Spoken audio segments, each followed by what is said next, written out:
उम्मीद करते हैं थर्ड चैप्टर समाप्त हो जाएगा। भक्ति शास्त्री में आप लोगों का आगमन बहुत बहुत धन्यवाद।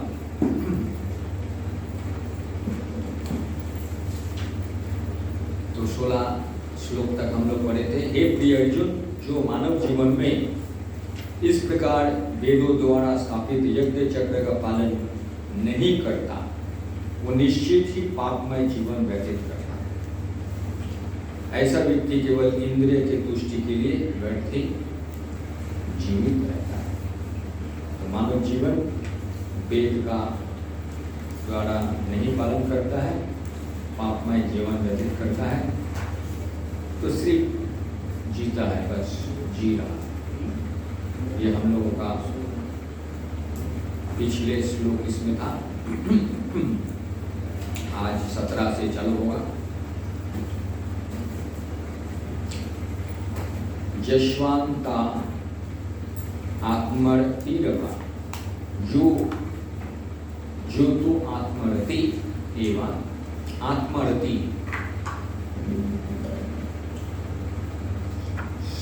स्वात् आत्मा तृप्त च मानव आत्मनैव च संतुष्टा असंतुष्टा संतुष्टस्तस्य कार्येण विद्यते। आज का क्लोज बुक का प्रश्न कहाँ से आएगा?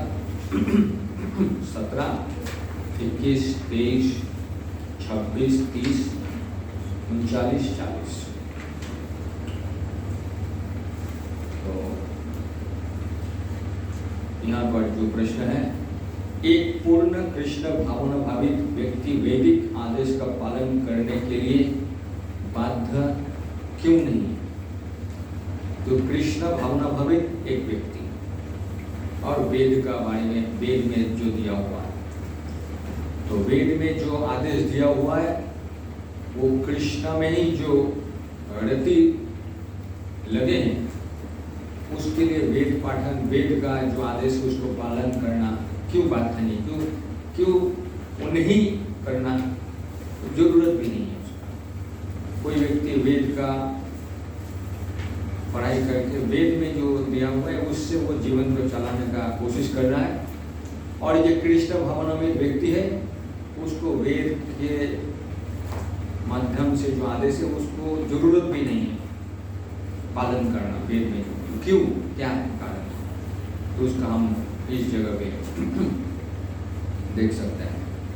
किंतु जो व्यक्ति आत्मा में ही आनंद लेता है, आत्मा मतलब आत्मा, वो शारीरिक चेतना में ज्यादा जोर नहीं लगाता है, आत्मा में ही आनंद लेता है, तथा जिसका जीवन आत्मा साक्षात्कार युक्त है और जो अपने भी पूर्णतः संतुष्ट रहता है, उसके लिए कुछ करणीय कर्तव्य नहीं, क्योंकि वो भौतिक जगत में भोग के लिए नहीं जिया।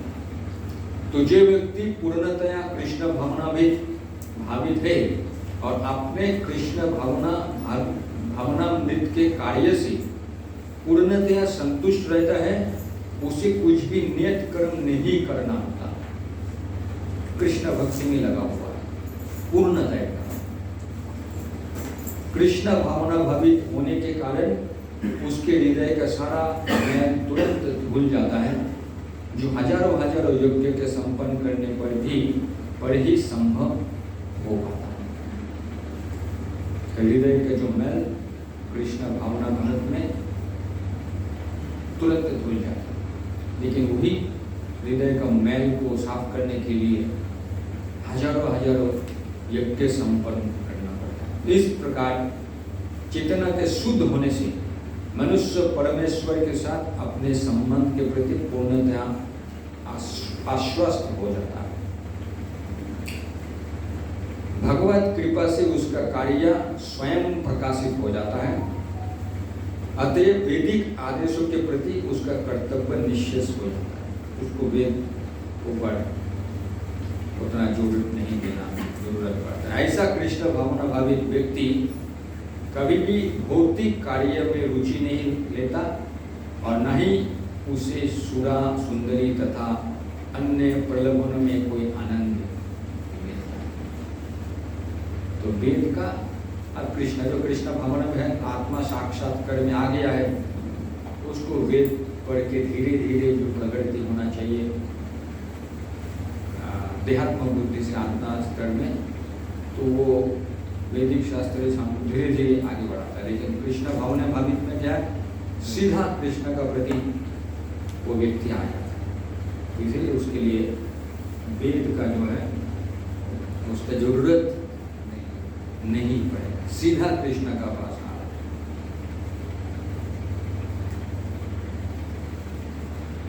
नैव तस्सा कुते नार्था नाकुते नेह कश्चन ना चस्य सर्वभूतेषु कश्चिदर्थ व्यापाश्रया। स्वरूप सिद्ध व्यक्ति के लिए, जो अपना स्वरूप मतलब आत्मा को जान लिया, स्वरूप सिद्ध व्यक्ति के लिए ना तो आपने नियत कर्म करने की आवश्यकता रह ही जाती, क्योंकि आत्मा स्तर में आ गया है, वो भौतिक जगत का और उसका आवश्यकता क्या होता है वो जान लिया है, वो समझ लिया, स्वरूप सिद्धि हो गया। मतलब ऐसा नहीं कि सिर्फ पढ़ाई किया, लेकिन वो सिद्ध हो गया कि मैं आत्मा हूँ, मेरे को अभी अनुभूति हो गया, मतलब सचमुच समझ में आ रहा है कि मैं आत्मा हूँ, शरीर नहीं। तो उसके लिए नियत कर्म का कोई करने का आवश्यकता रहे नहीं है, तो उसके नियत कर्म का जरूरत नहीं पड़ता है, न ऐसा कर्म ना करने का कोई कारण ही रहता, या फिर कर्म किया जाए तो उसके लिए कर भी सकता है, नहीं भी कर सकता। उसे किसी अन्य जीव पर निर्भर रहने की आवश्यकता भी नहीं रह जाता है, दूसरे के ऊपर निर्भर भी छूट जाता है, किसी के ऊपर निर्भर नहीं हो, आत्मा का स्तर पे आ गया। तो तात्पर्य में क्या बोले, स्वरूप सिद्ध व्यक्ति को, जो मैं अपने आप को, जो मैं आत्मा हूं, मुझे वास्तविक में मुझे वो सिद्धि प्राप्त हो गया, तो वो व्यक्ति को कृष्ण भावना भावित कर्म के अतिरिक्त कुछ भी करना नहीं होता।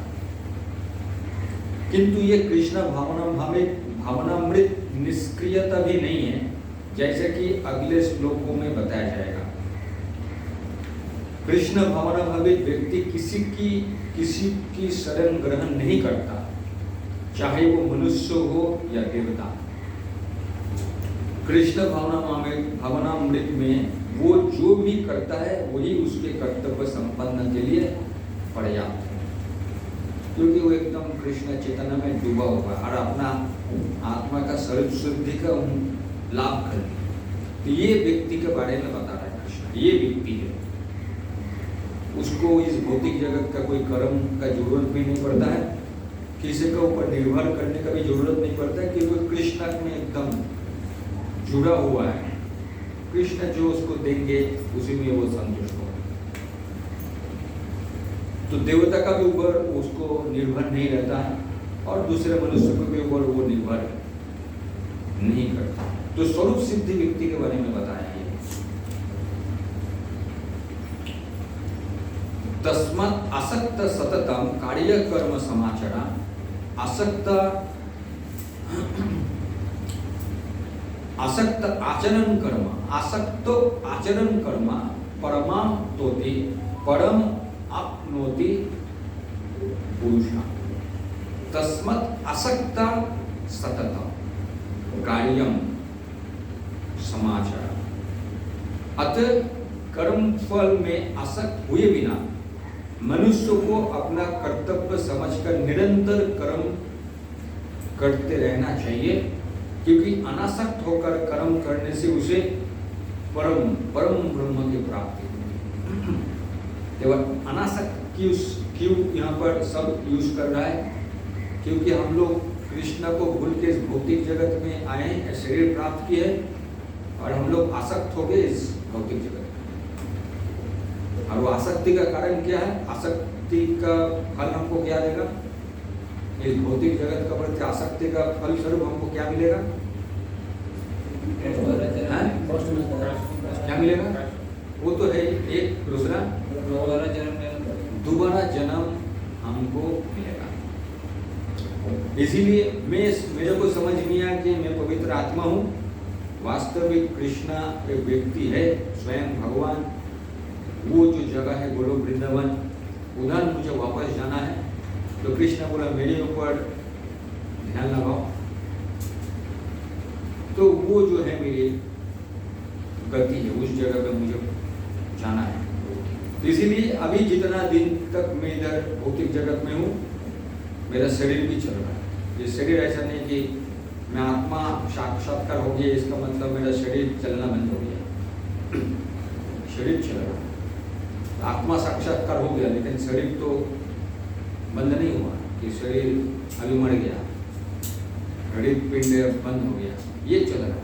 तो ये शरीर को भी चलाने के लिए कृष्णा क्या बोले, उसको नियत कर्म तो करने का, कम से कम खाने के लिए भी उसको, एक फल भी खाने के लिए उसको पैदल जाना पड़ेगा। अब पूरा एकदम अजगर वृत्ति हो गया कि कोई आके मेरे मुंह में खाना डालेगा, वो दूसरा बात है। तो उसका उस लेवल का अगर उसका परम सिद्धि हो गया तो कृष्णा ही मुझे बंदोबस्त करेगा। कृष्ण को पर एकदम पूरा विश्वास आ गया, तब हो सकता है उसका वो परिस्थिति आ जाए। कृष्णा ही जो देंगे हमको, उसी से चलेगा। तो इधर बोल रहे हैं कि वो व्यक्ति जो अपना स्वरूप सिद्धि को प्राप्त किया, वो अभी मनुष्य शरीर प्राप्त हुआ है, तभी कैसे वो जिंदगी को आगे बढ़ाएंगे। कोई भी चीज पे आसक्त बिना वो अपना कर्म करेगा, बस कर्म करेगा। कर्म का फल कुछ भी है, हमको क्या करना है, अपना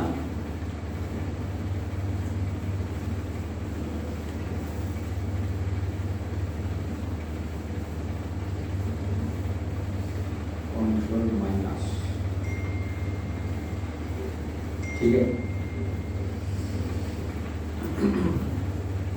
इसीलिए हम लोगों का कर्म फल में आसक्त हुए बिना कर्म करेंगे, उसका कुछ फल मिलेगा। फल का प्रति आसक्त नहीं होंगे, हमको सिर्फ अपना कर्म करना पड़ेगा। भक्त के लिए श्री भगवान परम है और निर्विशेषवादियों के लिए मुक्ति परम है। निर्विशेषवादी मुक्ति मतलब इस भौतिक जगत से वो इतना परेशान हो गया हूँ कि भौतिक जगत से मैं मुक्त प्राप्त करना चाहता हूँ, तो उसको भगवान के बारे में कुछ पता नहीं चला, वो निर्विशेषवादी मतलब इस भौतिक जगत का परेशानी से मैं मुक्त होना चाहता हूँ, तो इसीलिए वो ऐसे जगह पे जाना चाहता है, तो वो निर्विशेषवादी।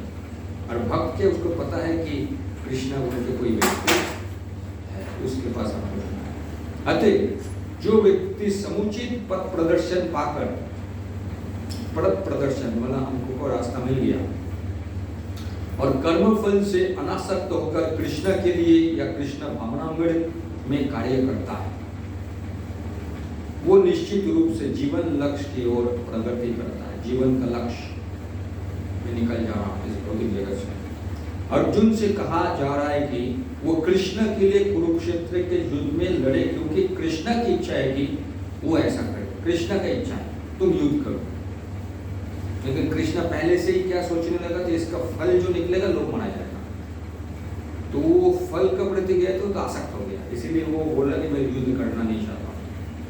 लेकिन ये जो है कृष्ण का इच्छा है, कृष्ण वाला युद्ध कर। उत्तम व्यक्ति होना या अहिंसक होना व्यक्तिगत आसक्ति है।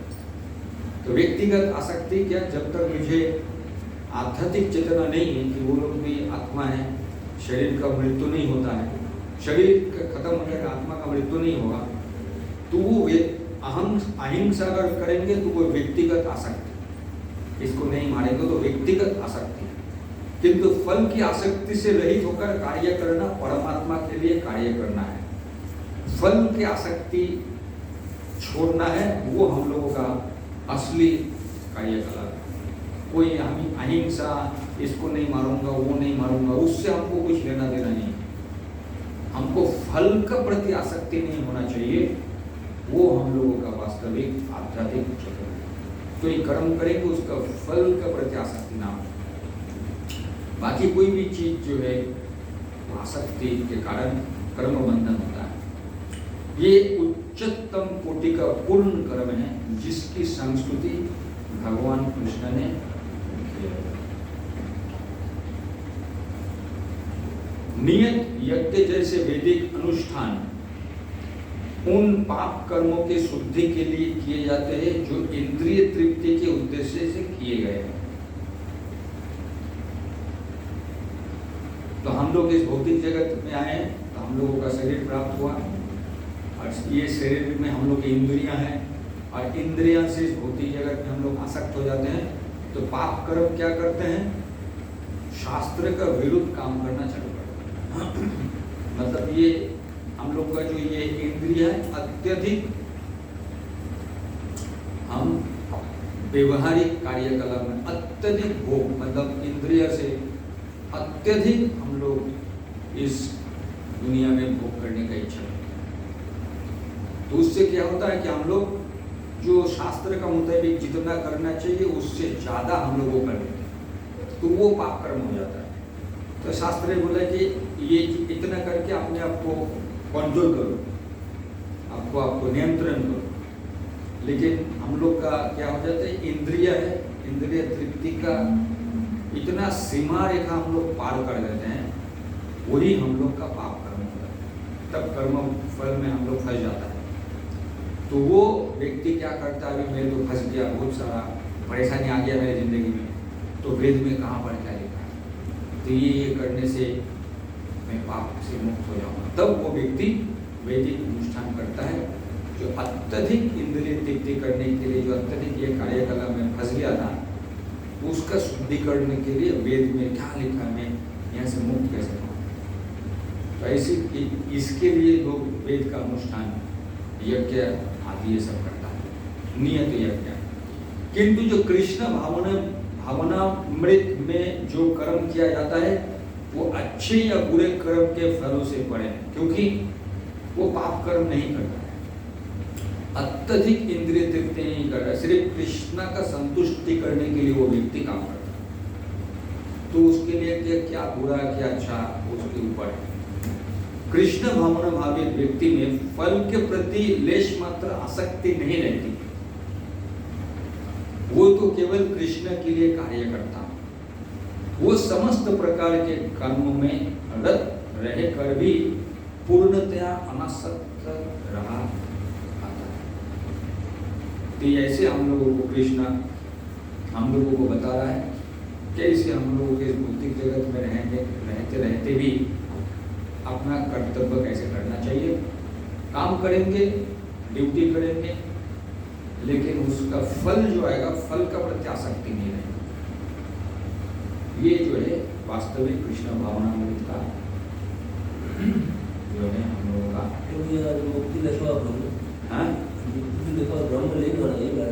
हाँ ब्रह्म में जो लीन होना चाहता है, क्योंकि इतना हम लोग परेशान हो गए इंद्रिय तृप्ति करते करते, ज्यादा इंद्रिय तृप्ति करेंगे।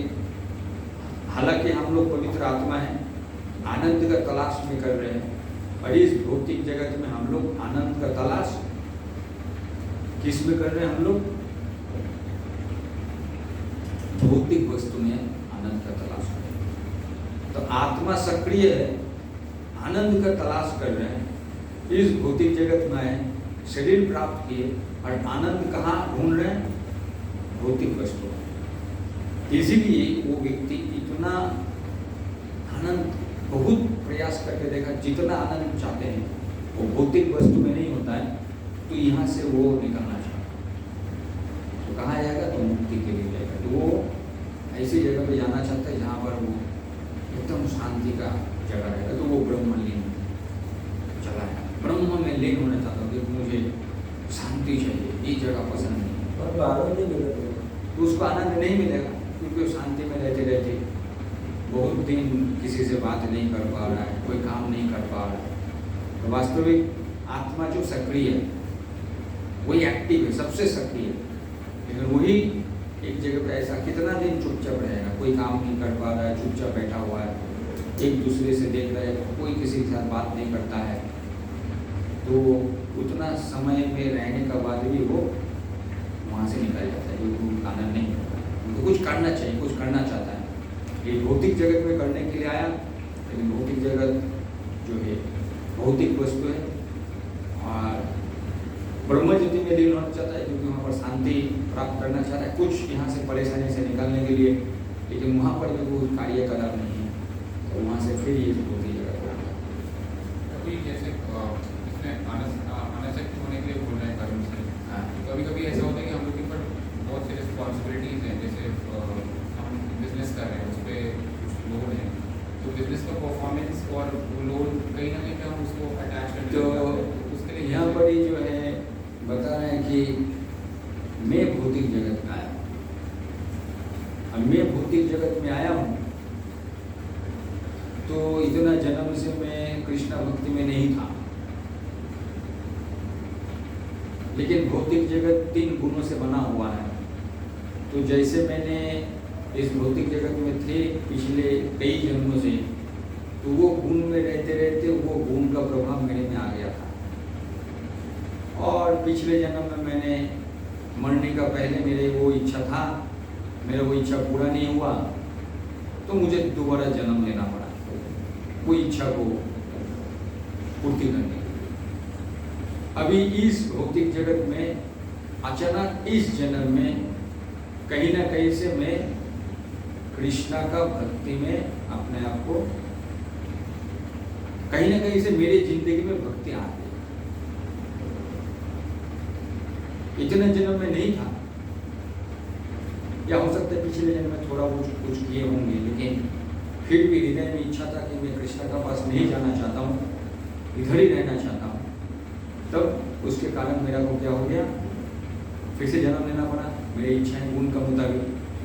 और धीरे धीरे मेरे जब आयु उम्र मेरा चेतना बढ़ा, तो वो स्वभाव भी मेरे बढ़ गया। अभी मैं बिजनेस करना चाहता हूँ। अब मेरे कृष्ण भक्ति में मैं जब आया, तब ये मेरे दोनों रास्ता आ गया। एक मैं इस भौतिक जगत में इंद्रिय सुख करने का कोशिश कर रहा हूँ, और एक जगह पे कृष्ण भक्ति में हमको रास्ता दिखा रहा है कि इस भौतिक जगत से हमको निकालना है। तभी इस भौतिक जगत में हमारा रहने का मतलब ही इस भौतिक जगत से हमको कुछ प्राप्त करना, वो मेरी इच्छा है। इसीलिए हम काम करते हैं, उससे कुछ फल मिलेगा, ये भौतिक जगत की इच्छा है। लेकिन कृष्ण बोल रहे हैं कि ये भौतिक जगत का कर्म फल में मैं फंस गया, मतलब ही मुझे इस भौतिक जगत के प्रति आसक्ति होना पड़ेगा। और कृष्ण बोल रहे हैं अभी, और एक जो भक्ति का रास्ता किया है, इस भौतिक जगत से निकलने का रास्ता। तो अभी ये जो है हमारा मन का भी परिस्थिति को, जिसको बोलता है ट्रेनिंग देना, कि धीरे धीरे मेरे मन का परिस्थिति ऐसा आएगा कि मैं अभी वही कर्म कर रहा हूँ, कर्म करते करते ऐसा मेरे मन का परिस्थिति को ऐसा बनाना है कि वो धीरे धीरे कर्म का फल का प्रति मैं निरासक्त हो जाऊँ। अभी क्या है, मेरे मन आसक्त है, मैं काम कर रहा हूँ क्योंकि कुछ फल प्राप्त करने के लिए मैं काम कर रहा हूँ, नहीं तो काम करने का कोई मतलब ही नहीं। और काम क्यों नहीं कर पाऊंगा, क्यों नहीं करना है, काम को क्यों करना है? कृष्ण बोला तुम्हारा स्वभाव है, तुम्हारा स्वभाव है और तुम काम नहीं करेगा, तो तुम्हारा मन घूमता रहेगा। और तुम भक्ति में भी शुरू में आया है, लेकिन तुम खुद परेशान रहेगा, दूसरों को परेशान करेगा। इसीलिए भक्ति में आया, तुम्हारा स्वभाव है, तो कृष्ण बोला काम करो। और काम करते करते वो फल का प्रति जो मेरा आश्रय था, वो प्रैक्टिस करते करते मेरा अपने आप को परिस्थिति में लाना है कि मैं आखिर में मेरा ऐसा परिस्थिति आएगा, मैं काम कर रहा हूँ, फल का प्रति मेरा आसक्ति नहीं, तो वहाँ तक मुझे पहुँचना है। तो ये उदाहरण इस जगह पे ये उदाहरण दे रहा है कि वो व्यक्ति अभी भक्ति में आया, पहले भक्ति में नहीं था, लेकिन भौतिक जगत की इच्छाएं हैं, तो इच्छा है, भक्ति भी कर रहा है, इच्छा भी है, लेकिन इसको आगे बढ़ते बढ़ते एक समय आएगा कि वो फल का प्रति उनका आसक्ति खत्म कर देगा। तो ये एक दिन का बात नहीं है, अचानक फल का प्राप्ति के ऊपर अगर करेंगे तो लगेगा क्या है, बाप रे, मैं इतना बड़ा साम्राज्य किया हूँ तो हमारा कोई फल का प्रति मेरी इच्छा ही नहीं रहेगा, तो मेरा जिंदगी जीने का मतलब क्या है। तो वही है कि मेरा अभी पूर्णतः कृष्ण भक्ति में मेरा स्वरूप सिद्धि, क्या मेरा स्वरूप सिद्धि अभी नहीं हुआ, अभी भी मेरा देहात्म बुद्धि में हूँ। वही है, कृष्ण भक्ति चलता रहेगा, देहात्म बुद्धि में काम भी करते रहेंगे, करते करते मेरे मन को, हृदय को ऐसा परिस्थिति में लाना है कि मेरा अभी आसक्ति सुंदर है। तो ये आगे वाला श्लोकों में इसका उदाहरण देंगे। कर्मेणैव हि संसिद्धम आस्तिक्य जनकादया लोका संग्रह में वापी संपश्चयन कर्तुम अर्हसि। इधर उदाहरण कृष्णा किसका दे रहा है? जनक महाराज का। जनक जैसे राजाओं ने केवल नियत कर्म को करने से ही सिद्धि प्राप्त हुई। अतः सामान्य जनों को शिक्षित करने की दृष्टि से तुम्हें कर्म करना चाहिए। अभी कर्म करने का क्या उद्देश्य है? अभी दूसरे व्यक्ति की भौतिक जगत में मैं भक्ति में आया, दूसरे लोग भी भक्ति में नहीं, तो उन लोगों को शिक्षित करने के लिए मुझे अभी काम करना पड़ेगा। अभी कृष्णा क्या सिस्टम दे रहा है? बाकी लोग भी तो बिजनेस कर रहे हैं, मैं भी बिजनेस कर रहा हूँ, लेकिन वो लोग कृष्ण भक्ति में नहीं है, मैं आया हूँ। तभी वो बोलेगा मैं कैसे छोड़ूं अपना काम, मेरे तो इतना, मेरे घर परिवार है, मेरी जिम्मेदारी है, मैं तो भक्ति नहीं कर पाऊँ। तब वो व्यक्ति जो भक्ति में आया है उसका उदाहरण बनेगा।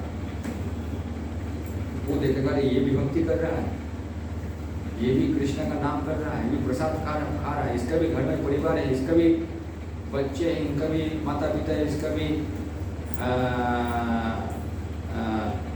पति पत्नी है, मेरा भी तो ऐसा है, मैं भी तो बिजनेस कर रहा हूँ।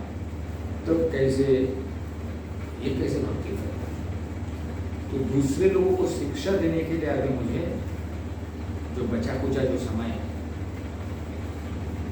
तो इसीलिए कृष्ण प्रचार करने के लिए बोल रहा है। एक है मैं आत्मा सिद्धि हो गया, मैं हिमालय चला, बाकी लोग उद्धर कैसे होगा? दूसरे लोगों को शिक्षा देने के लिए तुम्हें कर्म करना चाहिए। जनक जैसे राजा स्वरूप सिद्ध व्यक्ति थे, स्वरूप सिद्ध है वो जनक राजा, स्वरूप सिद्ध है मतलब आत्मा साक्षात्कार हो गया। अभी उसको काम करने की जरूरत नहीं, तो चला जा सकता, मैं क्यों काम करूं? अतः वो वेदानुमोदित कर्म करने के लिए बाध्य नहीं थे, उसको बाध्य नहीं है कि मुझे ये सब काम करना है, तो भी वो लोग सामान्य जनों के समक्ष आदर्श प्रस्तुत करने के उद्देश्य से सारे नियत कर्म करते रहे। जनक सीता जी के पिता तथा भगवान श्री राम के ससुर थे। भगवान के महान भक्त होने के कारण उनकी स्थिति दिव्य थी, किंतु क्योंकि वो मिथिला जो भारत के बिहार प्रांत में एक परगना है के राजा थे, अतः उन्हें अपनी प्रजा को यह शिक्षा देनी थी कि कर्तव्य पालन किस प्रकार किया जाता है। भगवान कृष्ण तथा उनके शाश्वत सखा अर्जुन को कुरुक्षेत्र के युद्ध में लड़ने की कोई आवश्यकता नहीं थी, किंतु उन्होंने जनता की ये सिखाने के लिए युद्ध किया कि जब सब परमार्श असफल हो जाते हैं तो ऐसी स्थिति में हिंसा आवश्यक हो जाती है। तो युद्ध के कारण बता रहा है कि युद्ध में हिंसा होता है, और हिंसा यहाँ पर क्यों हो रहा है? दुर्योधन को कितना सत परामर्श दिया गया, फिर भी वो अपना गद्दी नहीं छोड़ता।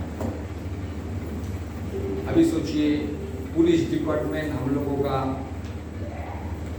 सोसाइटी में पुलिस डिपार्टमेंट क्यों? नहीं होना चाहिए। सभी तो इंसान है, सभी लोग तो खा रहा है, पी रहा है, छी रहा है, तो पुलिस डिपार्टमेंट क्यों है? पुलिस डिपार्टमेंट को बंद कर दो, तो फिर क्या होगा? पुलिस डिपार्टमेंट अगर बंद हो गया तो क्राइम क्यों बढ़ेगा? सभी लोग के इंसान हैं। जो लोग अधर्म करने वाले वो और उनको भी रोक तो इस भौतिक जगत में हम लोग आए हैं अत्यधिक इंद्रिय तर्पण करने के लिए, अत्यधिक भोग करने के लिए हम लोग आए हैं प्रचुर मात्रा में, और उसका इतना अंतिम चरण में चले जाते हैं तब हम लोग कुछ दिखता नहीं है, लूट मार करना चालू कर देते। इसीलिए वेद का मतलब कि कम से कम तुम ये चीज करना चाहते हो, चलो कुछ नियम पालन करके, है ना, पशु जैसा नहीं, कुछ नियम पालन करने के लिए करो। इसीलिए वेद का नियम बताया, इसीलिए पुलिस डिपार्टमेंट है, अत्यधिक ये सब चला हो जाएगा। इसीलिए ये युद्ध हो रहा है सत परामर्श। वो व्यक्ति जबरदस्ती राजा बन गया, वो हटाना ही नहीं चाहता है, और वो राजा बना रहेगा मतलब प्रजा का रास्ता नहीं दिख रहा है। इसीलिए जो हिंसा हो रहा है, युद्ध हो रहा है, हालांकि वो वही पवित्र आत्मा है, लेकिन इतना भोग विलास में डूब गया, उसका बुद्धि भ्रष्ट हो गया कि मुझे भी भगवत धाम जाना है, प्रजा को भी जाना है, लेकिन उसका वो दिमाग खुल नहीं रहा। वो चाह रहा है कि मैं ही भोग करूंगा, मैं ही राजा बनूंगा, जन्म जन्म तक घर ही रहूंगा। इसीलिए हिंसा आवश्यक था, इसीलिए वो हिंसा क्षत्रिय का कार्य था।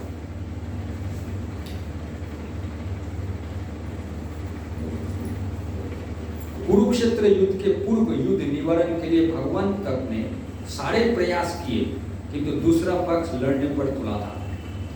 तो दुर्योधन ही चाह रहा है कि इन लोगों को मार के फिर संतुष्ट, मैं तो राजा बन गया, उन लोगों को तो राजा नहीं बनाऊंगा, लेकिन उन लोगों को मार के आनंद लूंगा। ये किसका इच्छा? दुर्योधन की इच्छा।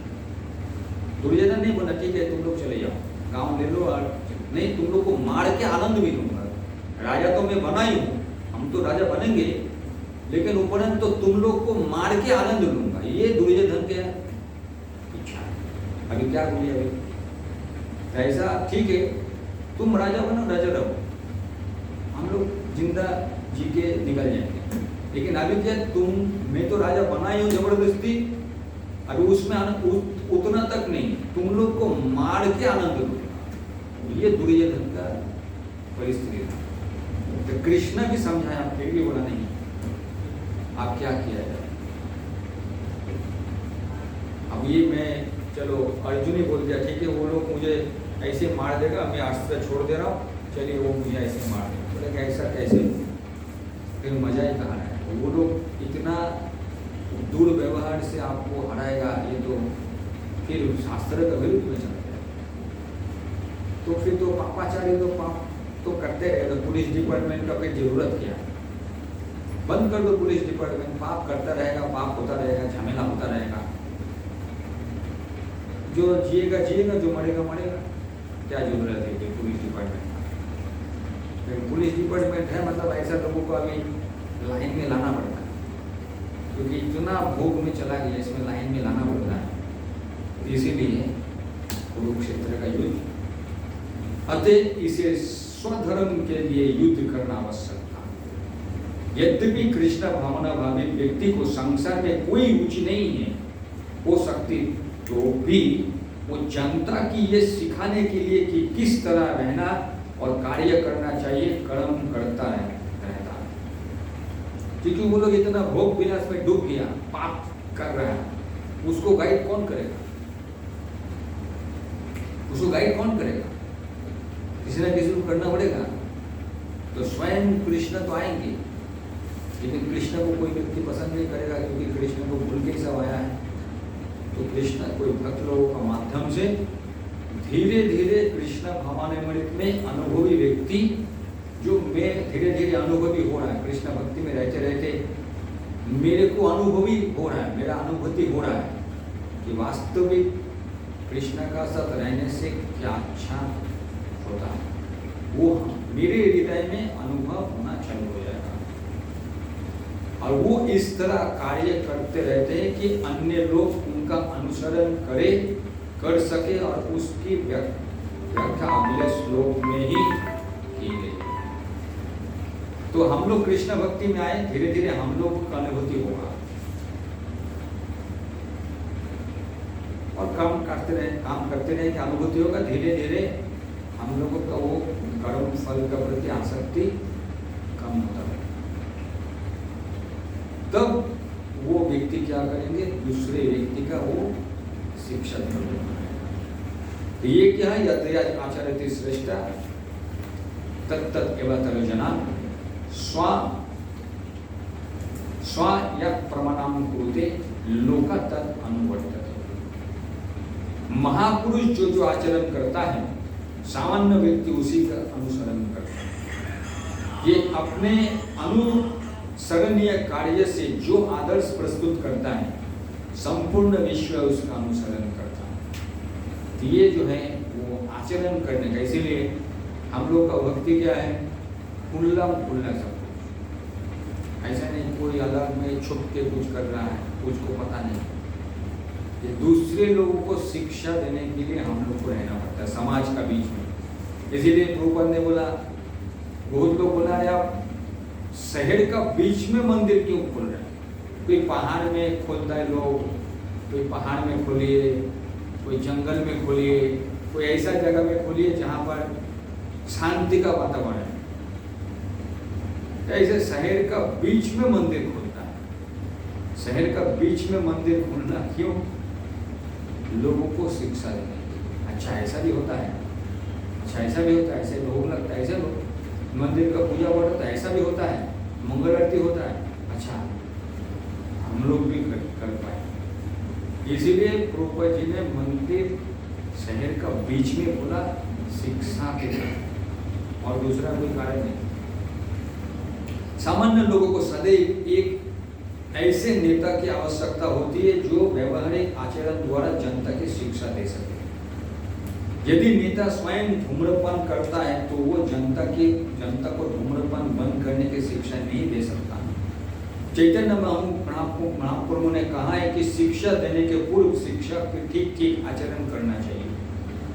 जो इस प्रकार शिक्षा देता है वो आचार्य या आदर्श शिक्षक कहलाता है। अतः शिक्षक को चाहिए कि सामान्य जन को शिक्षा देने के लिए स्वयं शास्त्रीय सिद्धांत का पालन करे। कोई भी शिक्षक प्राचीन प्रामाणिक ग्रंथ के नियम के विपरीत कोई नियम नहीं बना सकता। ग्रंथ जो प्रामाणिक है, प्राचीन है, वहां से मैं अलग से कुछ फॉर्मूला बना नहीं सकता। वो दिया हुआ है, वही सिस्टम। मनुष्य संबंध जैसे प्रामाणिक ग्रंथ मानव समाज के लिए अनुसरणीय आदर्श ग्रंथ है। अतः नेता को उपदेश ऐसे आदर्श शास्त्र के नियम पर आधारित होना चाहिए। जो व्यक्ति अपनी उन्नति चाहता है उसे महान शिक्षकों द्वारा अभ्यास किए जाने वाले आदर्श नियम का पालन करना चाहिए। जो व्यक्ति उन्नति करना चाहता है, मैं अपने आप को आगे बढ़ाना चाहता हूँ, तो मुझे तो नियम पालन करना ही पड़ेगा। श्रीमद् भागवतम भी इसकी पुष्टि करता है कि मनुष्य को महान भक्त के पद चिन्ह का अनुसरण करना चाहिए और आध्यात्मिक बोध के पद में प्रगति का यही साधन। तो उनका पद चिन्ह मुझे अनुसरण करना ही पड़ेगा, उसी के फल में मैं इस भौतिक जगत से निकल सकता हूँ। चाहे राजा हो या राज्य का प्रशासन अधिकारी, चाहे पिता हो या शिक्षक, ये सब अवध जनता के स्वाभाविक नेता माने जाते हैं। इन सब का अपने आश्रित के प्रति महान उत्तरदायित्व रहता है। आश्रित मतलब मेरे नीचे में कोई व्यक्ति, मैं अगर पिता बना तो पुत्र का कैसे मैं चलाऊं, उसका दायित्व बन जाता है पिता का। तो राजा का भी दायित्व बनता है प्रजा का ऊपर, तो महान उत्तरदायित्व रहता है। अतः इन्हें नैतिक तथा आध्यात्मिक संहिता संबंधी आदर्श ग्रंथों से सुपरिचित होना चाहिए। इसीलिए क्या बोल रहा है कि एक ऐसा राजा बनना चाहिए, ऐसा पिता बनना चाहिए कैसे प्रशासन व्यक्ति बनना चाहिए, कैसे शिक्षक बनना चाहिए, कैसे आध्यात्मिक संहिता संबंध उसका ज्ञान हो, ताकि वैसे वो जनता को क्या देगा, रास्ता दिखाएगा, भाई ये रास्ता है निकालने का। तो ये जो हम लोगों के लिए एक बहुत बड़ा दायित्व बन जाता है, उत्तरदायित्व, बहुत बड़ा दायित्व है। और ये दायित्व है गुरु परंपरा। कृष्णा हमको बोलेंगे तुम बनो, तुम शास्त्र पढ़ो, अपने आप को तुम सही मार्ग में चलाने के लिए प्रस्तुत हो, फिर तुम दूसरे व्यक्ति को मार्गदर्शन करते हुए उन लोगों का रास्ता दिखाओ। ये है परंपरा, अलग से कुछ नहीं। आचरण करते हुए खुद किसी को बोलेगा तुम आचरण करो, खुद शिक्षा प्राप्त करो, खुद आचरण करके सामर्थ्य बनो। किसके लिए सामर्थ्य बनेगा? लोगों को गाइड करने। तो ये है हम लोग का कर्तव्य। इस भौतिक जगत में अभी जीने का मतलब क्या है? लोगों को शिक्षा देना। इसीलिए हम लोग को जीना पड़ेगा। अभी ऐसा जीने का उद्देश्य क्या मेरा? उससे मैं शिक्षा प्राप्त करूँगा, प्रैक्टिस करूँगा, मैं अपने आप को लाइन में रास्ता मेरा, मैं अपना रास्ता को पहले ठीक किया, फिर दूसरे को रास्ता ठीक करके, ये मेरा जिम्मेदारी बन जाता है। कृष्ण बोले ना में पर्थस्ते कर्तव्य त्रिषु लोकेषु किंचना नाना व्याप्तम महाव्याप्तम दैवम वर्ते एवं च कर्मणि। हे पितापुत्र, तीनों लोकों में मेरे लिए कोई भी कर्म नियत नहीं है, ना मुझे किसी वस्तु का अभाव है, मुझे कोई काम नहीं है अर्जुन इस भौतिक जगत में, और कोई भी चीज का अभाव नहीं है। स्वयं लक्ष्मीपति है, लक्ष्मी भी नहीं रहेगा फिर भी उसका अभाव नहीं है, और ना आवश्यकता है तो भी मैं नियत कर्म करने में तत्पर रहता हूं। कृष्णा काम करने के लिए तत्पर रहता है।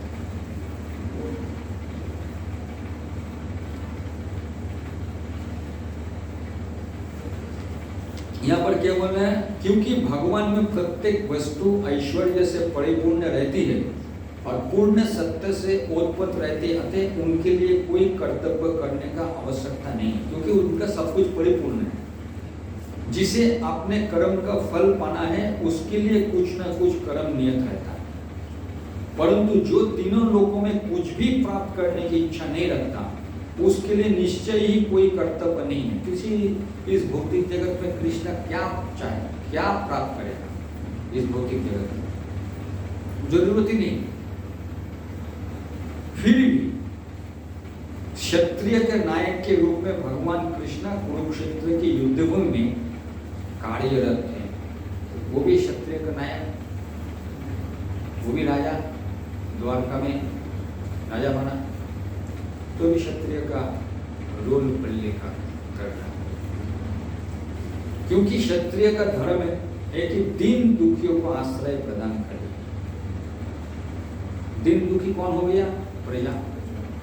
और प्रजा तो क्या हम पता ही नहीं, इधर भौतिक जगत में आके फंस गया,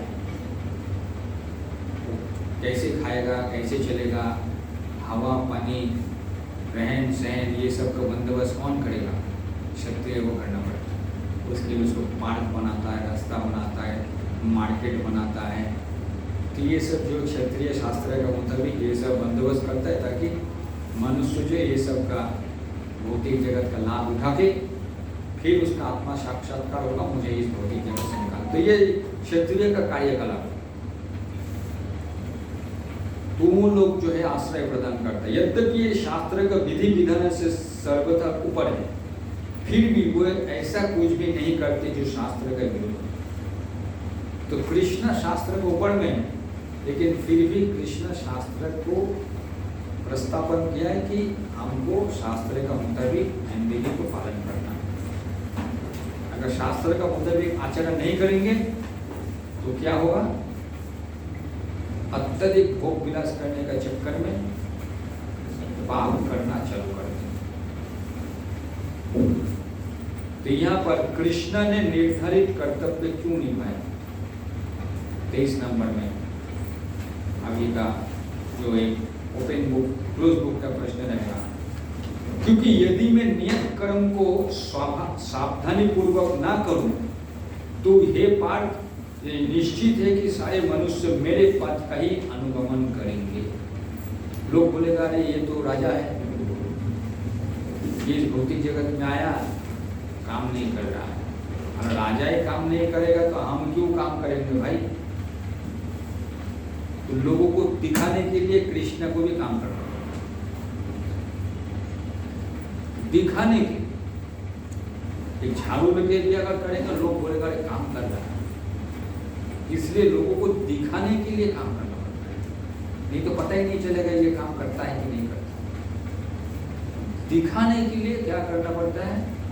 काम करना पड़ता है, लोग देखेगा, जनसाधारण देखेगा ये काम कर रहा है, इसके लिए हमको काम करना पड़ता है। तो निरासक्त होकर काम करेंगे, उसके भी सामने में कृष्ण बताएगा। आध्यात्मिक जीवन की उन्नति के लिए एवं सामाजिक शांति में संतुलन बनाने रखने के लिए कुछ परंपरागत कुलाचार है जो प्रत्येक सभ्य व्यक्ति के लिए होते हैं। ऐसे विधि विधान केवल बद्ध जीवों के लिए है, भगवान कृष्ण के लिए नहीं, लेकिन क्योंकि वे धर्म की स्थापना के लिए अवतरित हुए थे, अतः उन्होंने निर्दिष्ट नियम का पालन किया। क्योंकि धर्म की स्थापना करना है, उन्होंने नियम बनाया। चलो यहाँ बद्ध जीव कैसे तुम मुक्त हो पाओगे, ये नियम पालन करो, मुक्त हो जाओ। अन्यथा सामान्य व्यक्ति भी उनके पद चिन्ह का अनुसरण करते, क्योंकि कृष्ण परम प्रमाण है। श्रीमद् भागवतम से ये ज्ञान होता है कि श्री कृष्ण अपने घर में तथा बाहर गृहस्थ चित धर्म का आचरण करते रहे। तो कृष्ण घर में आचरण किए, गृहस्थ थे वो भी आचरण किए, लोगों को सिर्फ शिक्षा देंगे।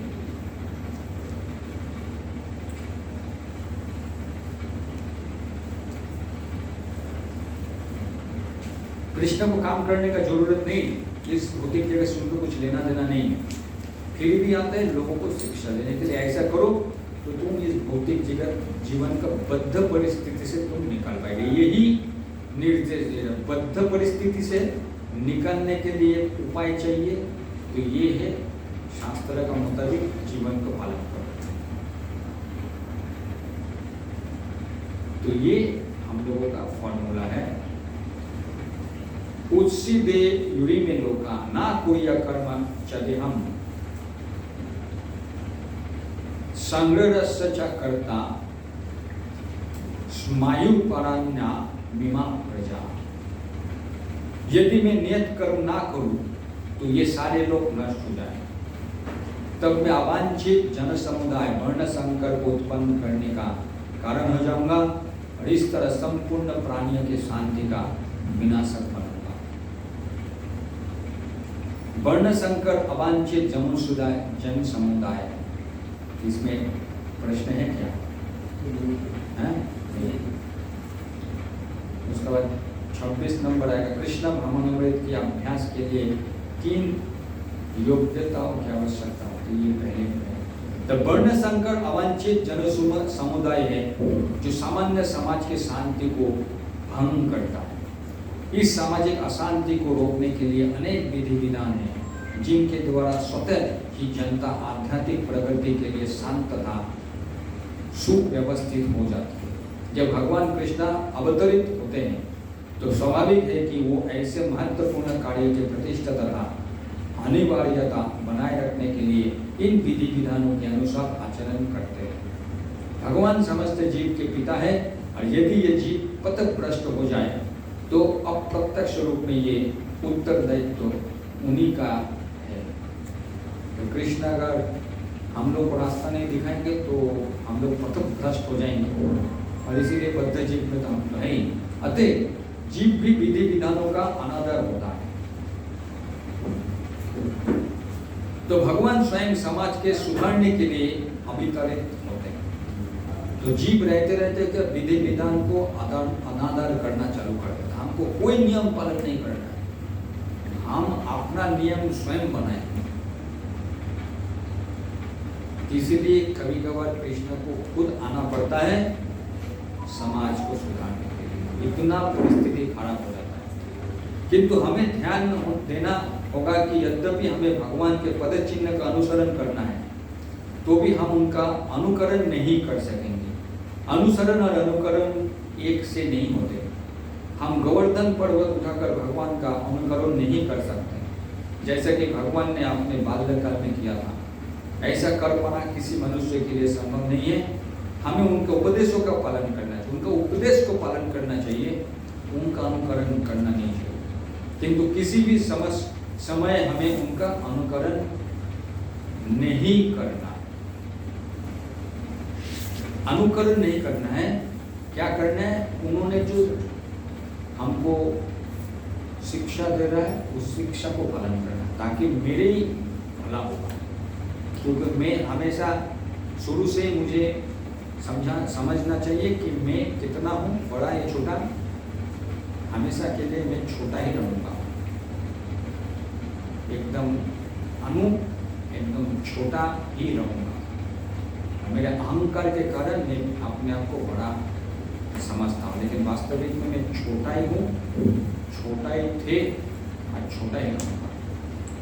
लेकिन अहंकार में आके मैं इस भौतिक जगत में मैं सोच रहा हूँ मैं ही करता हूँ, मैं 3 गुण में फंस के मेरा अहंकार बढ़ गया, लेकिन वास्तविक में मैं छोटा हूँ। तो मुझे नियम पालन करना पड़ेगा, नहीं तो कष्ट में है, कष्ट में मैं।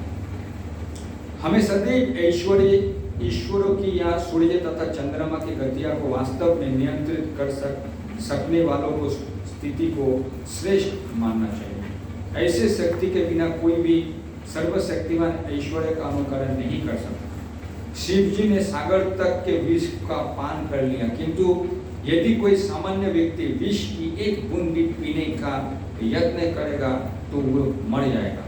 शिव जी के अनेक छग भक्त थे जो गांजा तथा ऐसी ही अन्य मादक वस्तुओं का सेवन करते रहते हैं, किंतु वो भूल जाते कि इस प्रकार शिव जी का अनुकरण करके वो अपनी मृत्यु की निकट बुला रहे हैं। इसी प्रकार भगवान कृष्ण को भी अनेक छग भक्त है जो भगवान की रासलीला या प्रेम नृत्य का अनुकरण करना चाहते हैं, किंतु ये भूल जाते हैं कि वे गोवर्धन पर्वत को धारण नहीं कर सकते। अतः सबसे अच्छा तो यही होगा कि लोग शक्तिमान का अनुकरण ना करके केवल उनके उपदेश का पालन करें। तो ये हम लोगों का महत्व है, उनका उपदेश को पालन करना पड़ेगा। तो कृष्ण ने इतना लड़कियों से नृत्य किया और गोवर्धन भी उठाया, लेकिन मैं गोवर्धन नहीं उठा पाऊंगा, बहुत लड़कियों का सर संपर्क बनाया, तो वो ठीक नहीं। वो कृष्ण है, वो शक्तिमान है, वो कर सकता है। इसीलिए शिव जी उनका वो शक्ति है, गांजा पी रहा है, लेकिन उनके किसके लिए पी रहा है, क्या उद्देश्य, वो हमको पता नहीं चल रहा है। शिव जी पीता है मतलब मैं भी पीता, लेकिन शिव जी तो विष भी पिया, विष नहीं पी सकता, क्योंकि विष पिएगा बहुत मर जाएगा। तो इसीलिए उनका जो कार्यकलाप हमको, वो उतना महान व्यक्ति, वो क्या उद्देश्य से काम कर रहे हैं, कुछ उसका पीछे खाना होगा। हमको उसके ऊपर नहीं जाना है, महान व्यक्ति है, वो देखना पड़ेगा वो महान कार्यकलाप कर रहा है, उसके पास वो क्षमता है, उनको वो इज्जत देते हुए उनका उपदेश का पालन करना चाहिए, सही सही उपदेश। ना ही बिना योग्यता का किसी को उनका स्थान ग्रहण करने का प्रयत्न करना चाहिए। ऐसे अनेक ईश्वर के अवतार हैं जिनमें भगवान की शक्ति नहीं होती। तो ऐसे लोग जो है अपने आप को इस भौतिक जगत में प्रचुर मात्रा में भोग करने का चक्कर में, अनुकरण का चक्कर में क्या है, लोगों को पथभ्रष्ट करवा दो। वैसे इसीलिए वैसे प्रभुपाद जी ने बढ़िया से समझाया, सक्त कर्माणि अभिदासम दंश तथा कुर्वन्ति भारता कुर्यात् विद्वान् तथा आसक्ता चिकीर्षु लोका संग्रहम। जिस प्रकार अज्ञानी जन फल के आसक्ति से कार्य करते हैं, उसी तरह विद्वान जनों को चाहिए कि वो लोगों को उचित पद पर ले जाने के लिए अनासक्त रहकर कार्य करें। समझ में आया? अभी मैं भी बिजनेसमैन हूँ, आप भी बिजनेसमैन हो, मेरे भी परिवार है, आपका भी परिवार है, लेकिन मैं भगवान का असीम शक्ति कृपा से मैं भक्ति में आ गया और मैं भी काम कर रहा हूँ। मुझे पता नहीं, पवित्र आत्मा हूँ, इस भौतिक जगत में बार बार जन्म लेके फिर से एक नया जन्म, नया ये सब मेरे को मिला है। लेकिन कोई भी व्यक्ति का प्रति, कोई भी वस्तु का प्रति मैं आसक्त नहीं होके मैं अपना काम कर रहा हूँ। इसलिए कि अज्ञानी व्यक्ति को शिक्षा देने, वो भी देखेगा ये इसका भी परिवार है, ये भी बिजनेस कर रहा है, ये भी लोगों से बात कर रहा है, ये भी चल रहा है, ये भी भक्ति कर रहा है, मैं भी कर सकता हूँ क्या? आप भी कर सकते हैं। तो उन लोगों को शिक्षा देने के लिए हम लोगों को अनासक्त होकर काम करना पड़ेगा। हाँ बोलिए। अभी भक्ति का उम्र तो उसको श्रद्धा पूर्वक कृष्ण ने वही बोला, जो सुनेगा उसको ही समझ देंगे, जो नहीं सुन पाएगा 1 2 3 4 5 बार हरे कृष्णा, आपका किस्मत आपका ऊपर, ये भौतिक जगत आपका पास, कृष्णा है, मैं तो जा रहा हूँ गोलोक वृंदावन, आपका जो मर्जी कीजिए, हरे कृष्णा। उनको वो सम्मान करते हुए आप आगे बढ़े और मैं अपना नियत कर्म करता रहूँगा। मुझे मेरे से जो लोग शिक्षा प्राप्त कर पाए, करना चाहते हैं, बड़ी दुर्योधन कृष्णा का उपदेश नहीं सुना, क्या कर सकता है? तो उसका परिणाम दूसरा होगा। और जो सुन रहा है, अर्जुन सुन रहा है, पालन किया, उसका गति दूसरा होगा। जो सुनेगा उसके लिए हम प्रचार करेंगे, जो लोग सुनेंगे उसको हम सहायता करेंगे, नहीं सुनेंगे तो कुछ नहीं कर सकते। दुर्योधन कृष्ण का बात नहीं सुना,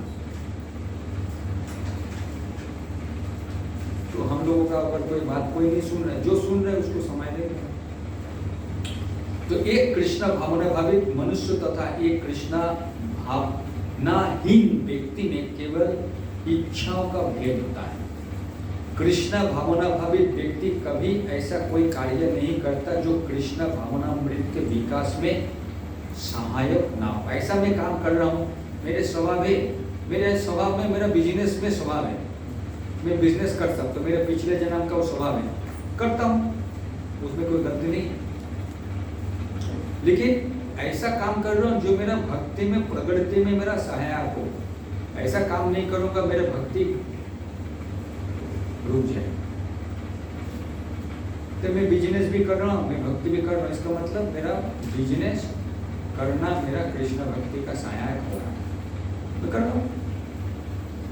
लेकिन ऐसे कुछ काम करूँगा जो जिसमें मेरा चैंटिंग में असुविधा होगा, भक्त का संग में आने में असुविधा होगा, तो वो सहायक नहीं होगा, तो कार्यकलाप समझ में आ रहा है ये मेरे लिए ठीक है। लेकिन जो मैं काम कर पा रहा हूँ, काम करते हुए मेरे भक्ति में विकास भी हो रहा है, जब ठीक, यहाँ तक कि ये उस अज्ञानी पुरुष की तरह कर्म कर सकता है जो भौतिक कार्य में अत्यधिक आसक्त रहता है, किंतु इनमें से एक ऐसा कार्य अपने इंद्रिय तृप्ति के लिए करता है, जबकि दूसरा कृष्ण की तुष्टि के लिए। तो अभी ये जो हम लोग जो काम कर रहे हैं, क्या कृष्ण का तुष्टि के लिए काम कर रहे हैं? क्योंकि मैं देख रहा हूँ कि ये कर्म कर रहा हूँ और मेरा भक्ति के लिए सहायक हो रहा है, मतलब ये काम मेरे लिए अच्छा है, तो वो तुष्टि के लिए, कृष्ण को संतुष्ट करने के लिए वो मैं काम कर रहा हूँ।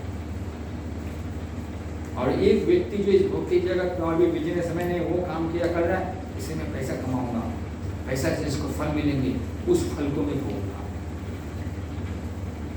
अतः कृष्ण भावना में व्यक्ति को चाहिए कि वो लोगों को ये प्रदर्शित करे कि किस तरह कार्य किया जाता है और किस तरह कर्म फल को कृष्ण भावनामृत कार्य में नियोजित किया जाता है।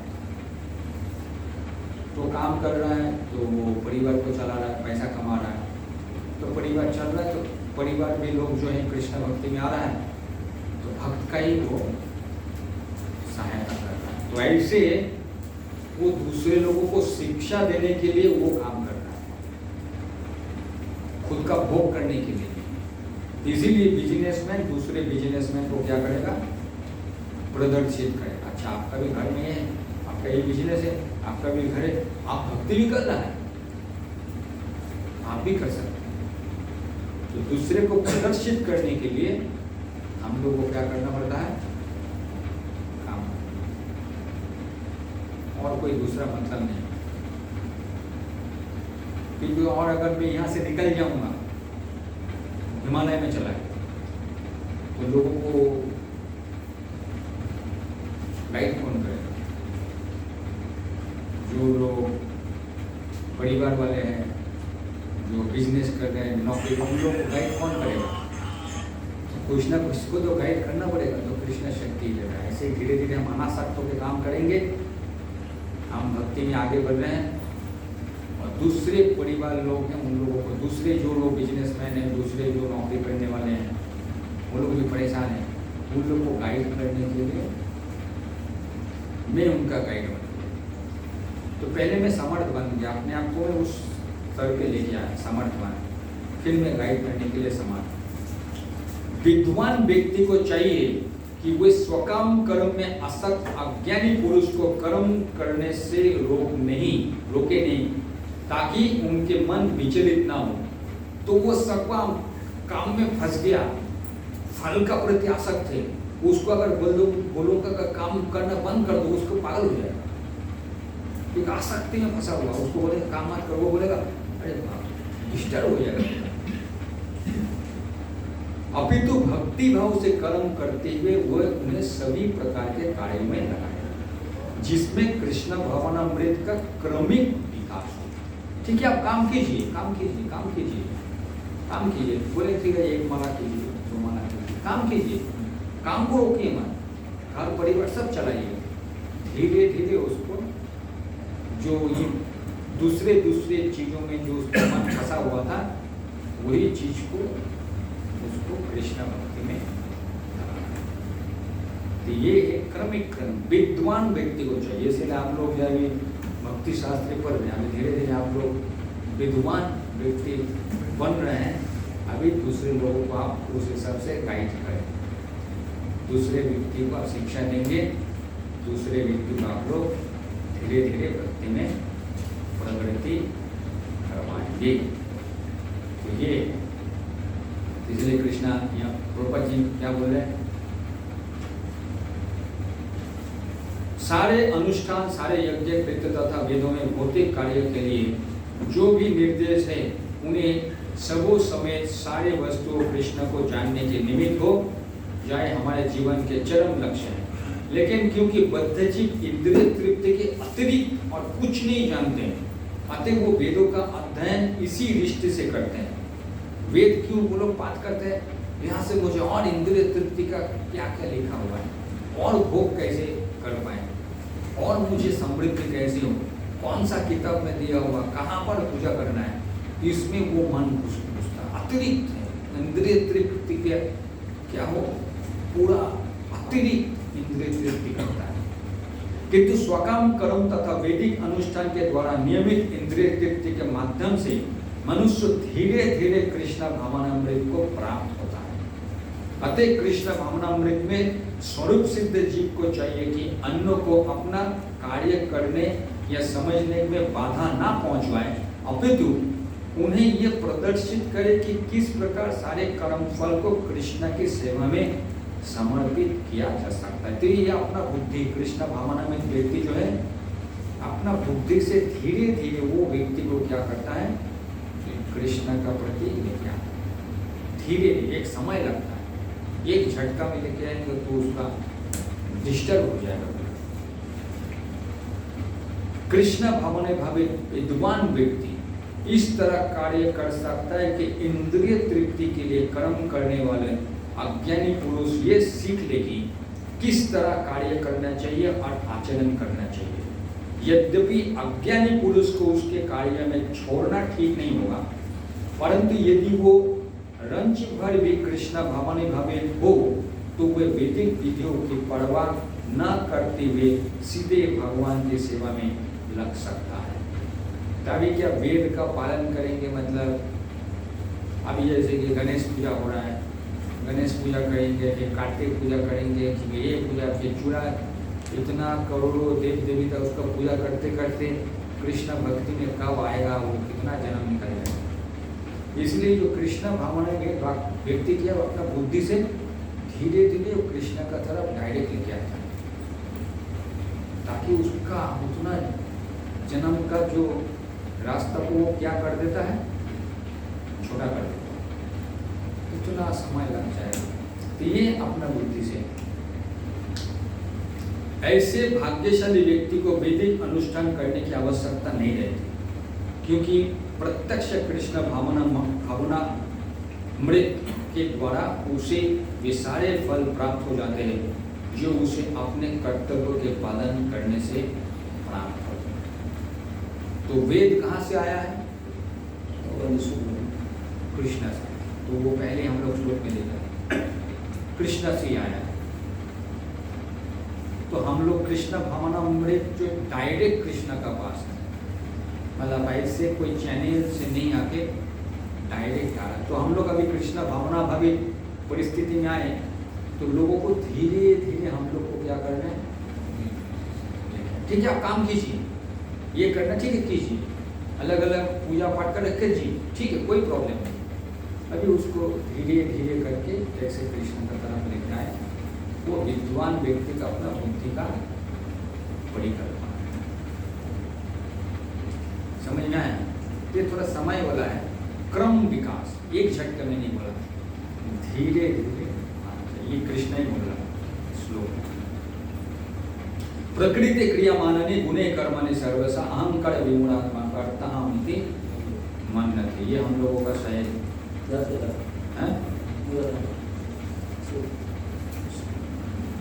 क्वेश्चन है नहीं। जीवात्मा अहंकार के प्रभाव से मोहग्रस्त होकर अपने आप को समस्त कर्म का कर्ता मान बैठता है।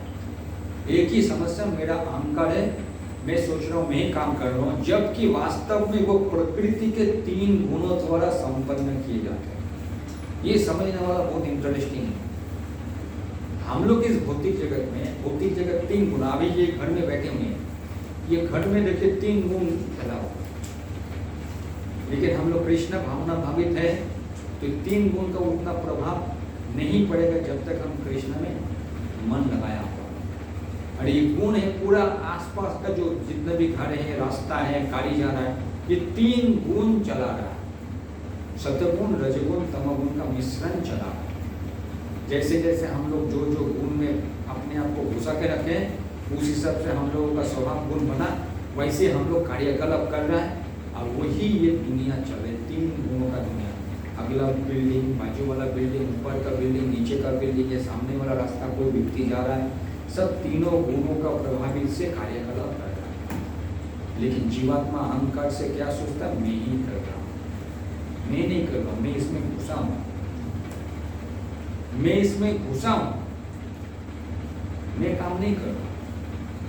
जीवात्मा काम नहीं करता है, प्रकृति परिवर्तन हो रहा है, प्रकृति में मैं घुस गया, प्रकृति काम कर रहा है। ये एक बहुत इंटरेस्टिंग चीज कृष्ण बताना है।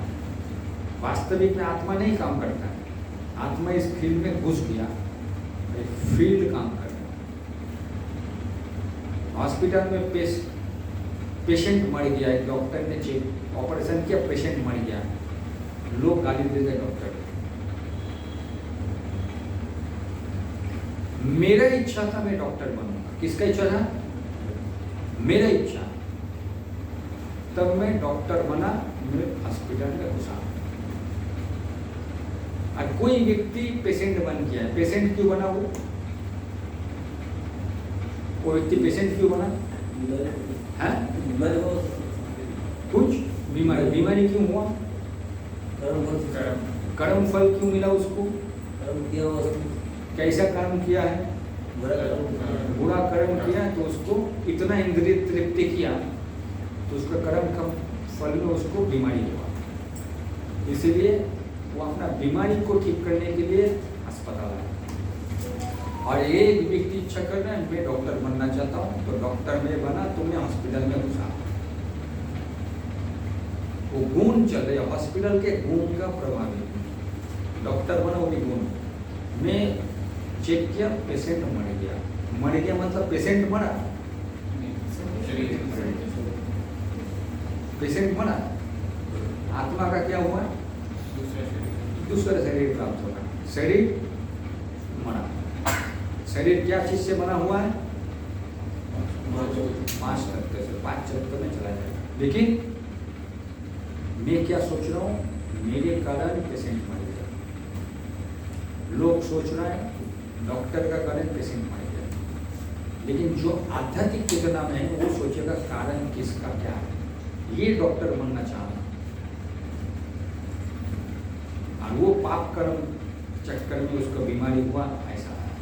और परिस्थिति ने उसको उस समय में उसका आयु निकल गया, मतलब आत्मा निकल गया शरीर से। लोग सोचेगा अहंकार का वश में ही काम कर। वास्तविक में 3 गुण का चक्कर में चलता है। 2 व्यक्ति जिनमें से एक कृष्ण भावना भावित है और दूसरा भौतिक चेतना वाला है, समान स्तर पर कार्य करते हुए समान पद पर प्रतीत हो सकते हैं, किंतु उनके पदों में आकाश पाताल का अंतर रहता है। भौतिक चेतना वाला व्यक्ति अहंकार के कारण आश्वस्त रहता है कि वही सभी वस्तुओं का करता है। वो ये नहीं जानता है कि शरीर की रचना प्रकृति द्वारा हुई है। शरीर पंचभूत से बना है जो परमेश्वर की अध्यक्षता में कार्य करती है। शरीर पंचभूत से बना हुआ है और ये प्रकृति जो है भगवान का निर्देश से चला। अहंकार वश ऐसा व्यक्ति हर कार्य को स्वतंत्र रूप से करने का श्रेय लेना चाहता है और वही है उसके अज्ञान का लक्षण। मैं क्या चाह रहा हूँ, इतना इसमें भी मैं सोच रहा हूँ मैं ही काम कर रहा हूँ, लेकिन ये प्रकृति कृष्णा चला रहा है और शरीर भी मेरा नहीं। वास्तविक में मैं इस शरीर में घुसा हूँ। उसे ये ज्ञान नहीं कि उसके उस स्थूल तथा सूक्ष्म शरीर की रचना प्रकृति द्वारा भगवान की अध्यक्षता में की गई है। मेरे स्थूल शरीर भगवान का द्वारा बनाया है और शरीर का अंदर में मेरा मन बुद्धि अहंकार ये भी भगवान का द्वारा बनाया गया है। मैं आत्मा सिर्फ इसमें क्या है, इसमें मैं घुस गया हूँ। अतः उसके सारे शारीरिक तथा मानसिक कार्य कृष्ण भावनामृत में रहकर कृष्ण की सेवा में तत्पर होना चाहिए। अज्ञानी व्यक्ति ये भूल जाता है कि भगवान ऋषिकेश कहलाते हैं, अर्थात वह शरीर के इंद्रिया के स्वामी, शरीर का इंद्रिया का भी स्वामी कृष्ण है। इंद्रिय तृप्ति के लिए इंद्रिया को निरंतर उपयोग करते रहने से वो अहंकार का कारण वस्तुतः मोहग्रस्त रहता है, जिससे वो कृष्ण के साथ अपने शाश्वत संबंध को भूल जाता है। तो ये जो इंद्रिय, ये हाथ कौन दिया है मुझे? ये हाथ क्या मैंने बनाया? मेरे ये 2 हाथ है, ये मेरे 2 हाथ कौन बनाया? मैं बनाया क्या? सिलाई करके मैं अपना 2 हाथ बनाया हूँ। मैं 2 कान अपना रखा हुआ था, मैं रास्ते में तो ये 2 कान मैंने उठा के लगाया, या फिर दुकान में मिल रहा था, ये 2 कान मैंने लगाया। ये हाथ लगाए बाहर में था, 2 हाथ मैंने अपने लगाया। ये 2 पैर में कोई दुकान से आके सेट किया। ये मेरे शरीर, ये जो शरीर कौन बनाया मेरा? ये शरीर भी मेरा नहीं, ये शरीर भी मुझे प्राप्त हुआ है, लेकिन ये शरीर में वही इंद्रिय है, आत्मा इसका अंदर में घुस के शरीर का माध्यम से इंद्रिय तृप्ति कर रहा है। वास्तविक में मेरा ये शरीर भी मेरा नहीं है, कृष्ण ही बोला। लेकिन हम लोग ये शरीर में घुस के इस शरीर को सोच रहा हूँ कि मेरा शरीर, और मैं सोच रहा हूँ मेरा बुद्धि, ये जो है मेरा बुद्धि है, अहंकार मेरा है। ये मन बुद्धि अहंकार ये भी वास्तविक सूक्ष्म शरीर है, ये भी मुझे मिला हुआ है, ये शरीर स्थूल शरीर मुझे मिला हुआ है किसके लिए? इस भौतिक जगत में ये इंद्रिय का माध्यम से तृप्ति पाने के लिए। इसीलिए मैं मोहग्रस्त हो जाता हूँ। वास्तविक में न शरीर मेरा है, न मन, न बुद्धि, न अहंकार भी मेरा है। ये कृष्ण ने मुझे दिया और मैं वो अहंकार में फंस के मैं सोच रहा हूँ कि मैं ही शरीर हूँ, मैं ही चला हूँ। वास्तविक में कुछ भी मैं नहीं चलाता हूँ। इसीलिए ये इंद्रिय को कृष्ण का सेवा में लगा देना चाहिए। कृष्ण ये बोला, हे महाभाव, भक्ति भावमय कर्म तथा स्वकर्म कर्म के भेद को भले भले जानते हुए जो परम सत्य को जानने वाला है वो कभी भी अपने आप को इंद्रिय में तथा इंद्रिय तृप्ति में नहीं लगाता। समझ में आ गया ये? तुम्हें पवित्र आत्मा, ये शरीर मेरा नहीं, ये मन बुद्धि अहंकार भी स्थूल सूक्ष्म शरीर मेरा नहीं, आत्मा इसमें घुस गया। लेकिन अभी मैं समझ में आ गई वास्तव में मैं पवित्र आत्मा हूँ, मैं कृष्ण का साथ मेरे संपर्क है। पहले मैं कृष्ण को नहीं जानता था, मैं देहात्मा बुद्धि में था, मैं आत्मा मेरे को समझ में नहीं था, मैं स्वकर्म कर्म कर रहा था जिसके कारण मैं भौतिक जगत में बंध गया। अभी यही दोनों चीज में भेद है, ये भक्ति भाव में काम करना और ये स्वकर्म कर्म करना, ये दो भेद। तो जो बुद्धिमान व्यक्ति है महाभाव अर्जुन ये भेद को समझ पाता है।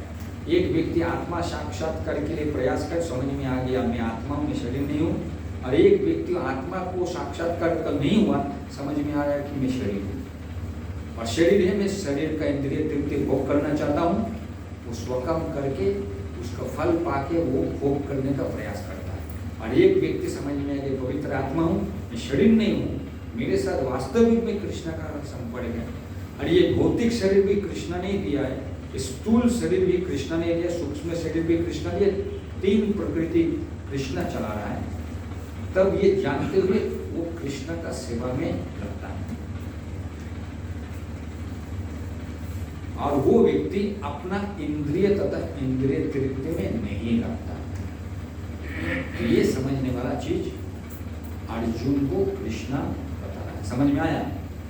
तो ये अर्जुन को कृष्ण समझा रहा है। तात्पर्य में क्या बोले? परम सत्य को जानने वाला भौतिक संगति में अपनी विषम स्थिति को जानता है। अपना स्थिति को जान लिया, परम सत्य को जानने वाला। मैं अभी भौतिक संगति में फंस गया था, अभी मैं परम सत्य को जान रहा हूँ, तब मेरा वर्तमान स्थिति में मैं क्या हूँ मुझे समझ में, मैं कौन हूँ, मेरा क्या परिस्थिति है। ये जानता है कि वो भगवान कृष्ण का अंश है और उसका स्थान इस भौतिक सृष्टि में नहीं होना चाहिए। मैं गलती से इधर आ गया। वो अपने वास्तविक स्वरूप को भगवान के अंश के रूप में जानता है जो सत्य चित आनंद है, और उसे ये अनुभूति होती रहती है कि मैं किसी भी कारण से देहात्मा बुद्धि में फंस चुका हूँ। मैं देहात्मा बुद्धि, मेरा बुद्धि क्या हो गया, मैं शरीर, मैं इसी में फंस गया हूँ, मेरा बुद्धि खुल रहा है, मैं फंस गया हूँ। अपने अस्तित्व की शुद्ध अवस्था में उसी सारे कार्य भगवान कृष्ण की सेवा में नियोजित करने चाहिए। अभी मुझे जितना भी चिंतन मेरा ये कृष्ण का सेवा में लगना चाहिए। फल वो अपने आप को कृष्ण भावनामृत के कार्यों में लगता है और भौतिक इंद्रिय के कार्यों के प्रति स्वभावतः अनासक्त हो जाता है, क्योंकि ये परिस्थिति तीजन्य तथा अस्थायी है। उनको पता है कि परिस्थिति अस्थायी है, अचानक सब कुछ बदल जाएगा। मैं जिंदा हूँ, अचानक मेरे परिवार में कोई चला गया, सब कुछ चल रहा है, अचानक परिवर्तन हो जाएगा। तो ये भौतिक जगत अस्थायी है, कोई भी चीज परमानेंट नहीं है। कोई भी चीज इस भौतिक जगत में परमानेंट नहीं है, स्थायी नहीं है, सब कुछ अस्थायी है। सब कुछ चलेगा, अचानक घर में कोई चला जाएगा, सब कुछ चलेगा, अचानक सब कुछ बिगड़ जाएगा, क्योंकि ये भौतिक जगत कोई चीज अस्थायी नहीं है। तो समझ में आ जाएगा ये दुनिया कृष्ण ही चला रहा है। तीनों गुणों का माध्यम से हम लोगों को प्रति फलत ये अपने आप को कृष्ण भावनामृत के कार्यों में लगाता है और भौतिक इंद्रिय के कार्य के प्रति स्वभावतः अनासक्त हो जाता है, क्योंकि ये परिस्थिति निजज्य तथा अस्थायी है। वो जानता है कि उसके जीवन को भौतिक दशा भगवान के नियंत्रण में है, फलत वो सभी प्रकार के भौतिक बंधनों से विचलित नहीं होता, क्योंकि वे उन्हें भगवत कृपा मानता है। तभी भी इस भौतिक जगत में कोई भी परिस्थिति आ रहा है वो भगवत कृपा है। वो जानते हुए वो कृष्ण में मन लगा देता है। श्रीमद् भागवत के अनुसार जो व्यक्ति परम सत्य को ब्रह्मा, परमात्मा तथा श्री भगवान इन तीन विभिन्न रूपों में जानता है वो तत्वविद कहलाता है। तत्वविद क्योंकि वो परमेश्वर के साथ अपने वास्तविक संबंध को ही जानता है। इसलिए माया के गुणों से मोहग्रस्त होने पर अज्ञानी पुरुष पूर्णतः भौतिक कार्यों में संलग्न रहकर उनमें आसक्त हो जाते। ये जो है प्रकृति के गुणों से सम्मुढ़ा मूढ़ा बन गया, माया में फंस गया, ये गुणों के चक्कर में।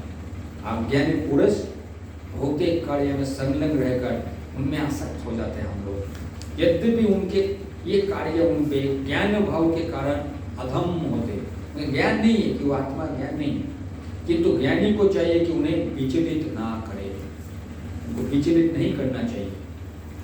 अज्ञानी पुरुष स्थूल भौतिक चेतना से और भौतिक उपाधियों से पूर्ण रहते हैं। इतना भौतिक चेतना उपाधियां बढ़ाता रहता है।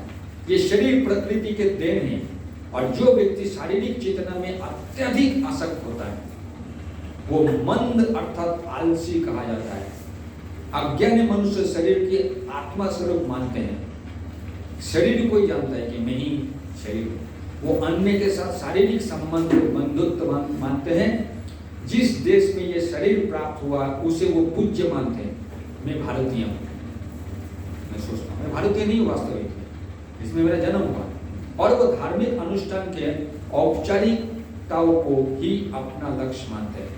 ये जो धार्मिक अनुष्ठान करते हैं यही उपचार ये करना चाहिए, इसी में फंस जाता है। ऐसे भौतिकताग्रस्त उपाधिधारी पुरुष के कुछ प्रकार के कार्यों में सामाजिक सेवा, राष्ट्रीयता तथा परोपकार है। दूसरे का सेवा करना चाहता है, दूसरे को वो सेवा करना चाहता है। ऐसी उपाधियों के चक्कर में वो सदैव भौतिक शस्त्र में व्यस्त रहते हैं।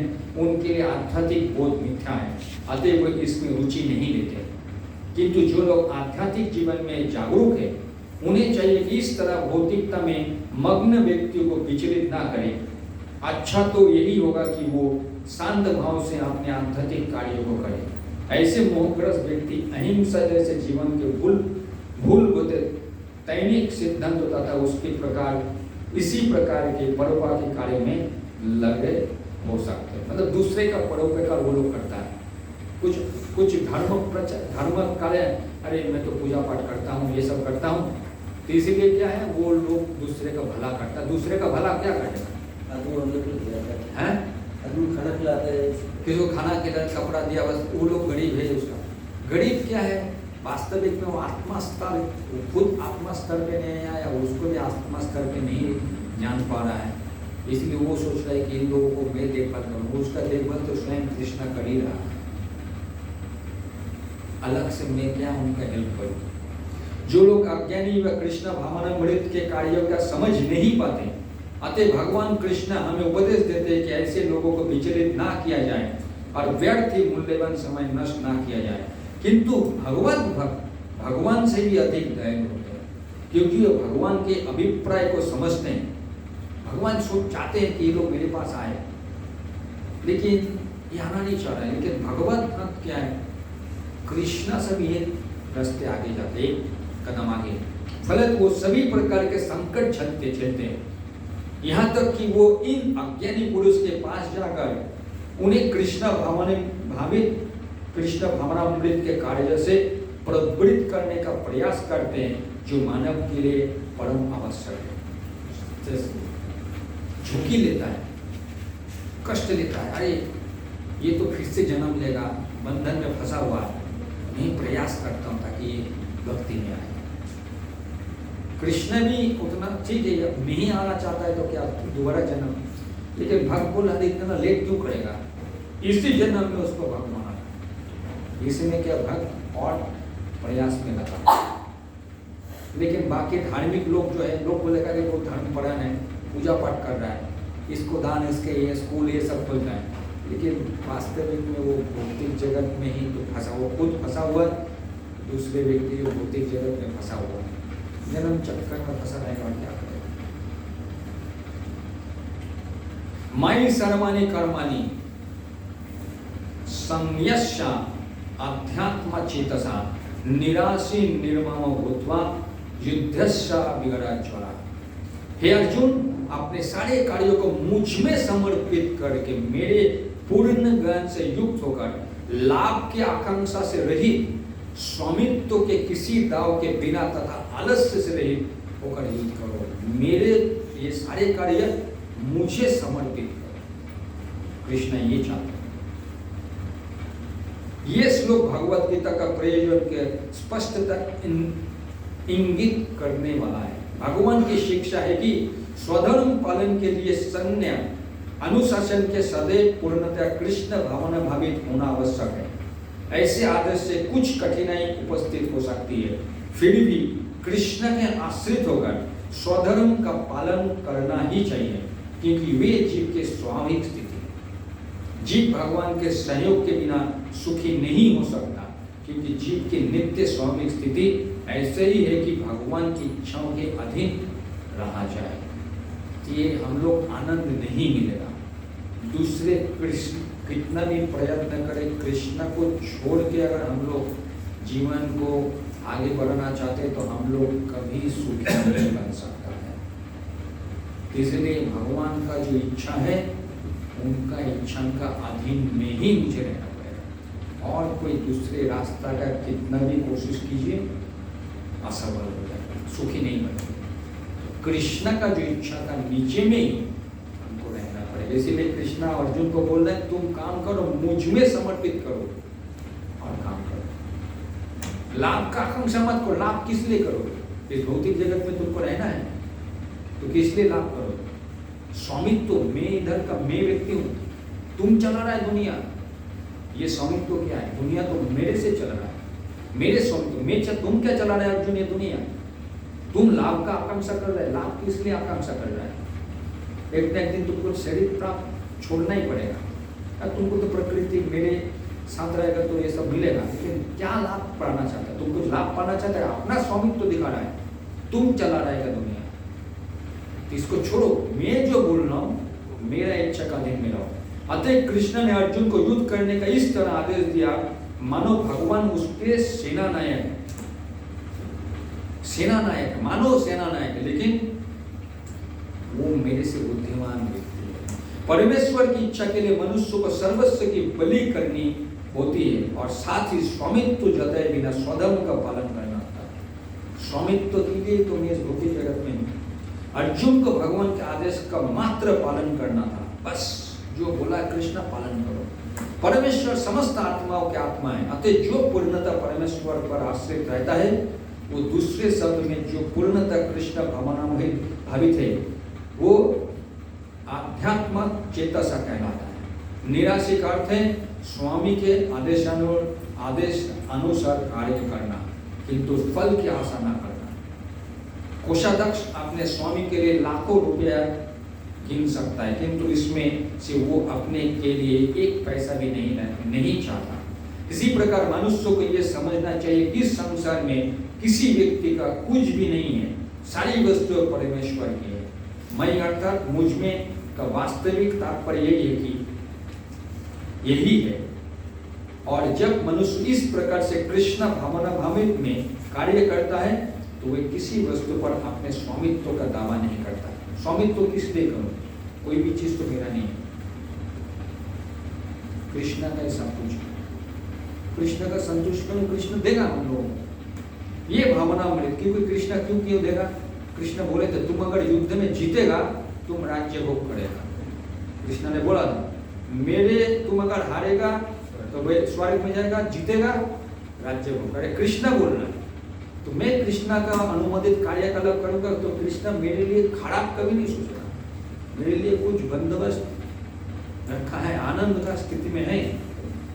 ये भगवान निर्मम अर्थात मेरे कुछ नहीं ये कहलाता है। यदि ऐसे कठोर आदेश को जो शारीरिक संबंध में तथाकथित बंधुत्व भावना से रहित है पूरा करने में कुछ झिझक होता है, उसे दूर कर देना चाहिए, क्योंकि शारीरिक संबंध में मैं फंस जाता हूँ।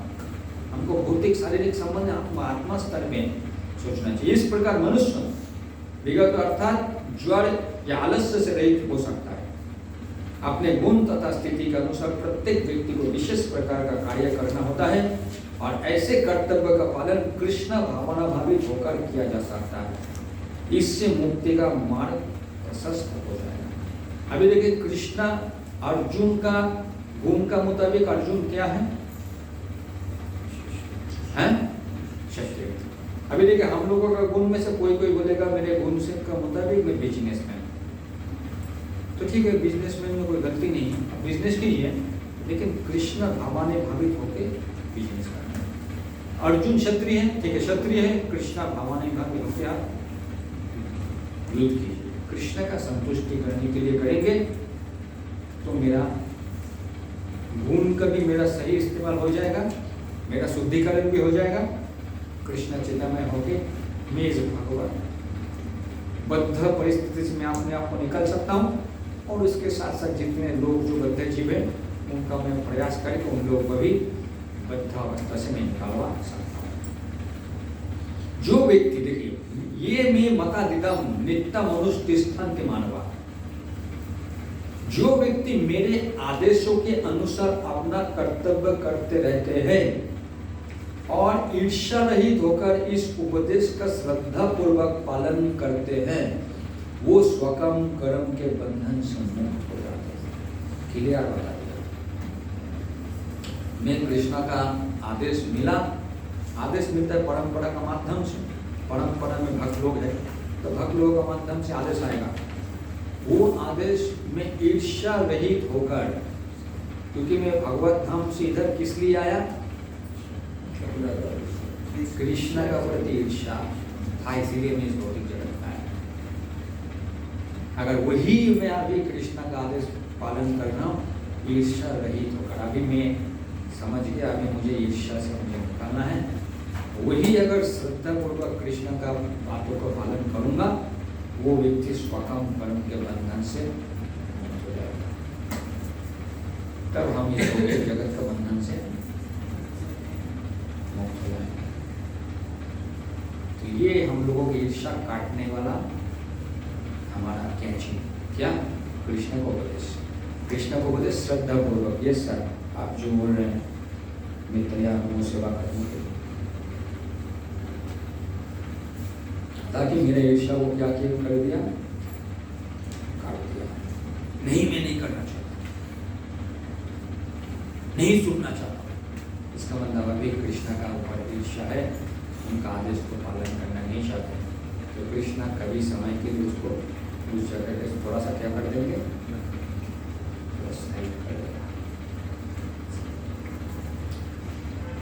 श्री भगवान कृष्ण को उपदेश समस्त वैदिक ज्ञान का सार है, अतः किसी अपवाद के बिना ये शाश्वत सत्य है। जिस प्रकार वेद शाश्वत है उसी प्रकार कृष्ण भावनामृत का ये सत्य भी शाश्वत है। मनुष्य को चाहिए कि भगवान से ईर्ष्या किए बिना इस आदेश में दृढ़ विश्वास रखे। ईर्ष्या किया बिना, बहुत इंपॉर्टेंट है। ऐसे अनेक दार्शनिक हैं जो भगवद गीता पर टीका रचते हैं, किंतु कृष्ण में कोई श्रद्धा नहीं रखते हैं।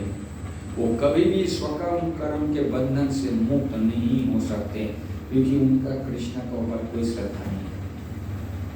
किंतु एक सामान्य पुरुष भगवान के इन आदेशों में दृढ़ विश्वास करके कर्म नियम के बंधन से मुक्त हो जाता है। भले ही वो इन आदेशों का ठीक से पालन ना कर पाए, चेष्टा करता है। कृष्ण भावनामृत के प्रारंभ में भले ही कृष्ण के आदेश का पूर्णतः पालन ना हो पाए, किंतु चूंकि मनुष्य इस नियम से रुष्ट नहीं होता और पराजय तथा निराश का विचार किए बिना निष्ठापूर्वक कार्य करता है, अतः ये विशुद्ध कृष्ण भावनामृत को प्राप्त होता है, क्योंकि वो ईर्ष्या को हटा दिया। हम लोगों का जिंदगी में कृष्ण का वार्तालाप को पालन करे या पालन नहीं करे, हमारा सामने का प्रतिबंध क्या बन जाता है? हम लोग का प्रतिबंधक क्या बनता है? कृष्ण का बीच और मेरे का बीच में प्रतिबंधक क्या है? ईर्ष्या। ईर्ष्या जीरो तो कृष्णा सामना सामने, ईर्ष्या आ गया कृष्णा ढक गया।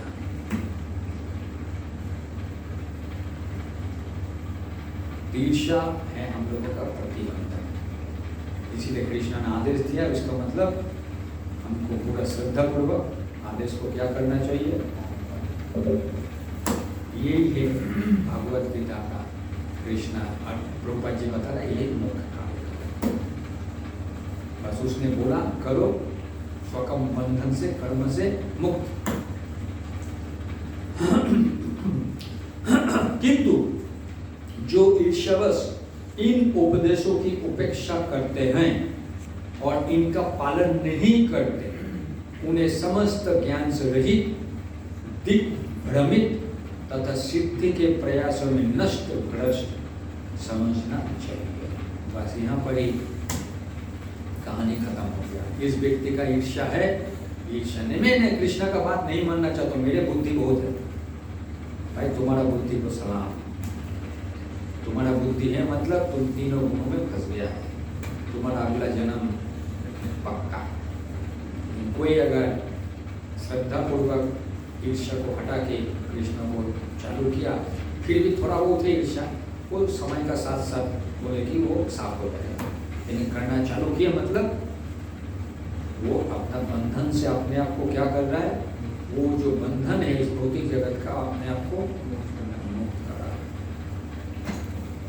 और जो कृष्ण का बात नहीं करना चाहता है, ईर्ष्या उपदेश को उपेक्षा करेगा,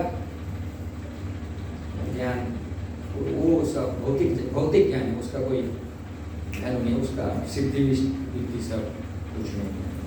यहाँ पर कृष्ण भावना भावित में ना होने के दोष का स्पष्ट कथन है। ना होने का, जिस प्रकार परम अधिशासी के आज्ञा के उल्लंघन के लिए दंड होता है, उसी प्रकार भगवान के आदेश के प्रति अवज्ञा के लिए भी दंड है। अवज्ञाकारी व्यक्ति चाहे कितना ही बड़ा क्यों ना हो, वे शून्य हृदय होने से आत्मा का प्रति तथा परब्रह्म परमात्मा एवं भगवान के प्रति अनभिज्ञ रहता है। अतः ऐसे व्यक्ति से जीवन की सार्थकता की आशा नहीं की जा सकती, तो जन्म मृत्यु का चक्कर में फंस जाएगा। यानी पुरुष भी अपनी प्रकृति के अनुसार कार्य करता है, क्योंकि सभी प्राणी तीनों गुणों से प्राप्त अपने प्रकृति का ही अनुसरण करता है। भला दमन से क्या हो सकता है? मेरा पिछले जन्म में जैसे मेरे को गुण मिला था, उस हिसाब से मेरा ये वर्तमान मेरा वो गुण में हूँ, तो गुण से तो मैं अपने आप को दमन नहीं कर सकता। कि उस गुण को मेरे पास रजोगुण है, रजोगुण को मैं दमन करके रख सकता हूँ, क्यों नहीं कर सकता हूँ? सोचिए, मैं अपना रजोगुण है, रजोगुण को मैं दमन करना चाहता हूँ, दमन हो सकता है? क्यों नहीं होगा? क्यों नहीं होगा? संसार में बना रहेगा, हमें आप कैसे रहेगा? तो मेरे पास सोचिए रजोगुण है और मैं जबरदस्ती में रजोगुण को दमन करने का कोशिश कर रहा हूँ, वो क्या होगा? जमन और बड़ी चलो, मतलब क्या वो आग का जैसे निकल जाएगा, मतलब बास्ट करके निकलेगा, मतलब बास्ट हो जाएगा, तो वो परिस्थिति आ जाएगा। तो कृष्ण भावनामृत के दिव्य पद पर स्थित हुए बिना प्रकृति के गुणों के प्रभाव से मुक्त नहीं हुआ जा सकता, वो गुण को दमन नहीं कर पाएंगे। एकमात्र कृष्ण का समर्पण से वो गुण थोड़ा ठंडा हो सकता है, नहीं तो दूसरा फॉर्मूला नहीं। जैसे कि स्वयं भगवान ने 7वें अध्याय में कहा है, अतः सांसारिक धरातल पर बड़ी से बड़े शिक्षित व्यक्ति के लिए केवल सत्यात्मिक ज्ञान से आत्मा को शरीर से पृथक करके माया के बंधन से निकाल पाना असंभव है। ऐसे अनेक तथाकथित आध्यात्मवादी है जो अपने को विज्ञान में बड़ा चढ़ा मानते हैं, किंतु भीतर भीतर वो पूर्णतः प्रकृति के गुणों के अधीन रहते हैं, जिन्हें जीत पाना कठिन है। ज्ञान की दृष्टि से कोई कितना ही विद्वान क्यों ना हो, किंतु भौतिक प्रकृति के दीर्घकालीन संगति के कारण वो बंधन में रहता है। कृष्ण भावनामृत उस भौतिक बंधन से छूटने में सहायक होता है, भले ही कोई अपना नियत कर्म के करने में संलग्न क्यों ना रहे। अतः पूर्णतः कृष्ण भावना भावित हुए बिना नियत कर्म का परित्याग नहीं करना चाहिए। किसी को भी सहसा अपने नियत कर्म त्याग कर तथाकथित योगी का कृत्रिम आध्यात्मवादी नहीं बन जाना चाहिए। अच्छा तो ये होगा कि यथास्थिति में रहकर श्रेष्ठ परीक्षण के अंतर्गत कृष्ण भावनामृत प्राप्त करने का प्रयास किया जाए। इस प्रकार कृष्ण की माया के बंधन से मुक्त हुआ जा सकता है।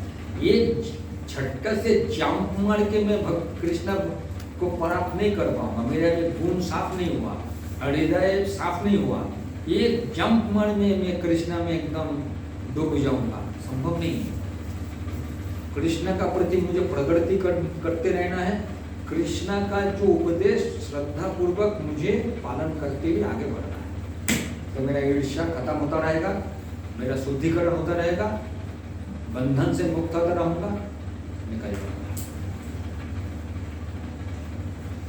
अचानक एक झटका में कुछ नहीं होगा, स्टेप बाय स्टेप कृष्ण ने बता रहा है। प्रभुपद ने तात्पर्य में तो और क्लियर कर दिया। प्रत्येक इंद्रिय तथा उसके विषय से संबंधित राग द्वेष को व्यवस्थित करने के नियम होते हैं। नियम है, मनुष्य को ऐसे राग तथा द्वेष के वशीभूत नहीं होना चाहिए, क्योंकि आत्मा साक्षात्कार के मार्ग में अवरोध है।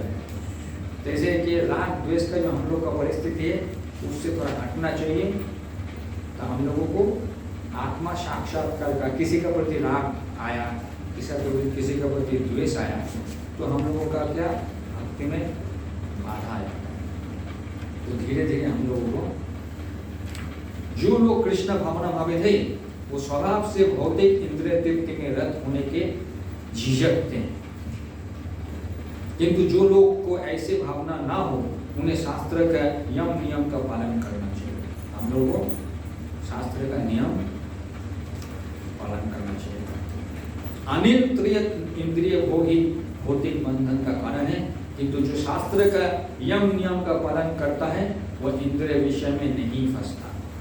यही हम लोग का वास्तविक चीज बोल रहा है क्या, भौतिक इंद्रिया से धीरे धीरे अपने आप को मुक्त करना। इसीलिए कृष्ण ने यहाँ पर बताया, अपने नियत कर्म को दोषपूर्ण ढंग से संपन्न करना भी अन्य के कर्म को भले भले करने से श्रेयकर है। मैं काम कर रहा हूँ लेकिन उस कर्म में मेरे को दोष दिख रहा है, लेकिन फिर भी वो काम करते रहो। स्वीय कर्म का करते हुए मरना पराय कर्म के प्रवृत्त होने की अपेक्षा श्रेयकर है, क्योंकि अन्य किसी के मार्ग का अनुसरण भयावह होता है। इसीलिए हम लोगों का सामने जो मेरे स्वभाव का मुताबिक जो मेरे कार्यकलाप है वो करना चाहिए, दूसरे के ऊपर टांग अड़ाना नहीं चाहिए। यहाँ पर उदाहरण में कृष्ण प्रभुपाद जी ने बताया कि क्षत्रिय और ब्राह्मण, क्षत्रिय को अपना क्षत्रिय का कार्यकलाप करना चाहिए, ब्राह्मण का अपना ब्राह्मण का कार्यकलाप करना चाहिए। क्षत्रिय अगर बोलना चले नहीं ब्राह्मण का काम करूंगा, उलट पुलट करे, ब्राह्मण अगर बोले मैं क्षत्रिय का काम करूंगा, उलट पुलट हो जाएगा। इसीलिए हम लोगों का जो नियत कर्म हम लोगों का है वो हम लोगों को करना चाहिए। अर्जुन ने कहा, हे भरतवंशी, मनुष्य ने चाहते हुए भी पाप कर्म के लिए प्रेरित क्यों होता है? ऐसा लगता है कि उसे बलपूर्वक उनमें लगाया जा रहा था। हम लोग पाप करना नहीं चाहते हैं, लेकिन फिर भी क्यों जबरदस्ती में पाप करता हूं? मेरी इंद्रिय पाप करने में क्यों फंस जाता है? तब भगवान ने बताया, काम ऐसा क्रोध ऐसा रजो गुना समुद्भवा महासनो महापापमा वित्तीय नाम ये वही नाम। श्री भगवान ने कहा, अर्जुन, इसका कारण रजोगुण के संपर्क से उत्पन्न था। रजोगुणी जो है हमको पाप करवाता है, जो बाद में क्रोध का रूप धारण करता है, और जो इस संसार का सर्वक्षयी पापी शत्रु है रजोगुण। तीनों गुण में सबसे डेंजरस क्या है? रजोगुण। यह हमको पाप करवाता है। उसके बाद कृष्ण ने बताएंगे, रजोगुण अलग अलग व्यक्ति को अलग अलग है। जिस प्रकार अग्नि धुएं से, दर्पण धूल से अथवा भ्रूण गर्भावस्थाओं से आवृत रहता है, उसी प्रकार जीवात्मा इस काम के विभिन्न मात्राओं से आवृत रहता है। अग्नि का ऊपर अगर धुआं रहेगा मतलब उसका रजोगुण कितना होगा? है मोटा मोटी रजोगुण है, मतलब अग्नि को दिखना है। दर्पण अगर धूल से ढका हुआ है, रजोगुण थोड़ा सा ज्यादा है। गर्भावस्था में मतलब भ्रूण जो गर्भ का, माँ का गर्भ में भ्रूण है, मतलब पूरा ढका हुआ है, भ्रूण को दिख नहीं पा रहे, मतलब उसका रजोगुण बहुत ज्यादा है।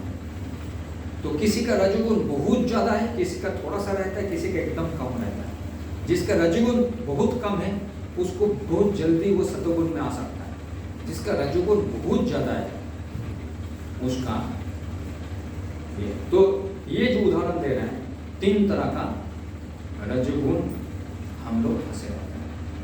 इसीलिए हम लोगों को मनुष्य जीवन जीवात्मा के लिए ऐसा सुअवसर है जिससे वो संसार के बंधन से छूट सकता है। मनुष्य जीवन में काम रूपी शत्रु को योग्य निर्देशन में कृष्ण भावनामृत के अनुशीलन द्वारा जीता जा सकता है। हम लोग रजोगुण में फंस गया तो ये मनुष्य शरीर है, सुअवसर है, हम लोग भौतिक जगत से निकल सकते हैं। इसीलिए कृष्ण भावनामृत का प्रचार किस लिए है?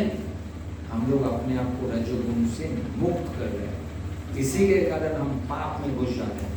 इस प्रकार ज्ञानमय जीवात्मा के शुद्ध चेतना उसके काम रूपी नित्य शत्रु से ढकी रहती है, जो कभी भी तुष्ट नहीं होता और अग्नि के समान जलता रहता है।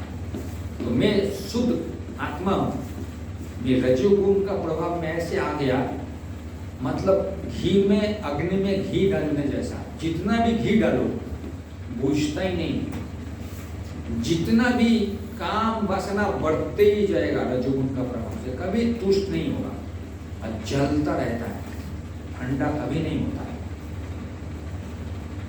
तो इसीलिए कृष्ण ने बताया इंद्रिय, मन तथा बुद्धि इस काम का निवास स्थान। इंद्रिया, मेरे आँख, मेरा कान क्या सुन रहा है, मेरी आँख क्या देख रहा है, मेरा बुद्धि कहाँ बढ़े, मेरा मन कहाँ बढ़े, इनके द्वारा ये काम जीवात्मा के वास्तविक ज्ञान को ढक कर उसे मोहित कर देता है।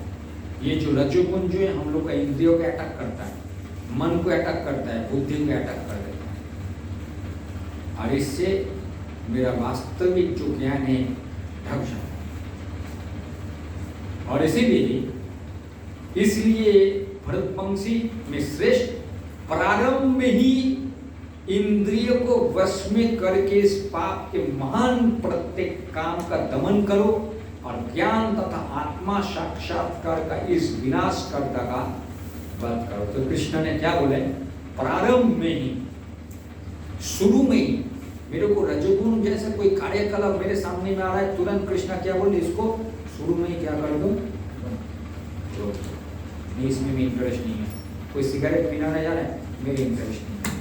कोई दारू पीना है, मेरे इंटरेस्ट नहीं। शुरू में ही कृष्ण क्या बोले? शुरू में ही इसको रोक दो। इंद्रियानि परानि आहार इंद्रिय परम मना मनस्तस्तु परा बुद्धि बुद्धि परस्तु। कर्मेंद्रिय जड़ पदार्थ की अपेक्षा श्रेष्ठ है। जो कर्मेंद्रिया ये जड़ वस्तु जैसे कंप्यूटर, इससे श्रेष्ठ है। मन जो है कर्मेंद्रिया से श्रेष्ठ है और मन से बुद्धि श्रेष्ठ है और बुद्धि से आत्मा श्रेष्ठ बढ़कर। तो इन इंद्रिय काम के कार्यकलाप के विभिन्न उदाहरण, इसीलिए हमारा इंद्रिय का मन का ऊपर बुद्धि और बुद्धि का ऊपर पवित्र आत्मा। इसीलिए कृष्ण ने हमको क्या बताएंगे? एवं बुद्धे परम बुद्धवा स्वास्थम अभ्यात्मात्मना यही शत्रु महाभायो काम रूपा दुरुस्परम। इस प्रकार है महाभाव अर्जुन, अपने आप को भौतिक इंद्रिया मन तथा बुद्धि से परे ज्ञान कर मन को सावधान आध्यात्मिक बुद्धि से स्थिर करके आध्यात्मिक शक्ति द्वारा इस काम रूपी दुर्जय शत्रु को जीतो। तो हमको समझना है, कृष्ण अर्जुन को बता रहा है तुम भौतिक इंद्रिय नहीं, ये शरीर नहीं है, तुम मन भी नहीं है, तुम बुद्धि से ऊपर तुम आत्मा है। तो ये आत्मा का स्तर पे मेरा बुद्धि को ले जाके आध्यात्मिक शक्ति का माध्यम से मुझे ये काम रूपी शत्रु को विजय करना चाहिए। मैं आत्मा हूँ, शरीर नहीं। इस स्तर पर हमको जाना चाहिए। तात्पर्य प्रभुपाद जी ने बताया अंत में, भगवद गीता का ये तृतीय अध्याय निष्कर्ष मनुष्य को निर्देश देता है कि वे निर्विशेष शून्यवाद को चरम लक्ष्य ना मानकर अपने आप को भगवान का शाश्वत सेवक समझते हुए कृष्ण भावनामृत में परिवर्तित हो। भौतिक जीवन में मनुष्य को काम तथा प्रकृति पर प्रभुत्व पाने की इच्छा से प्रभावित होता है।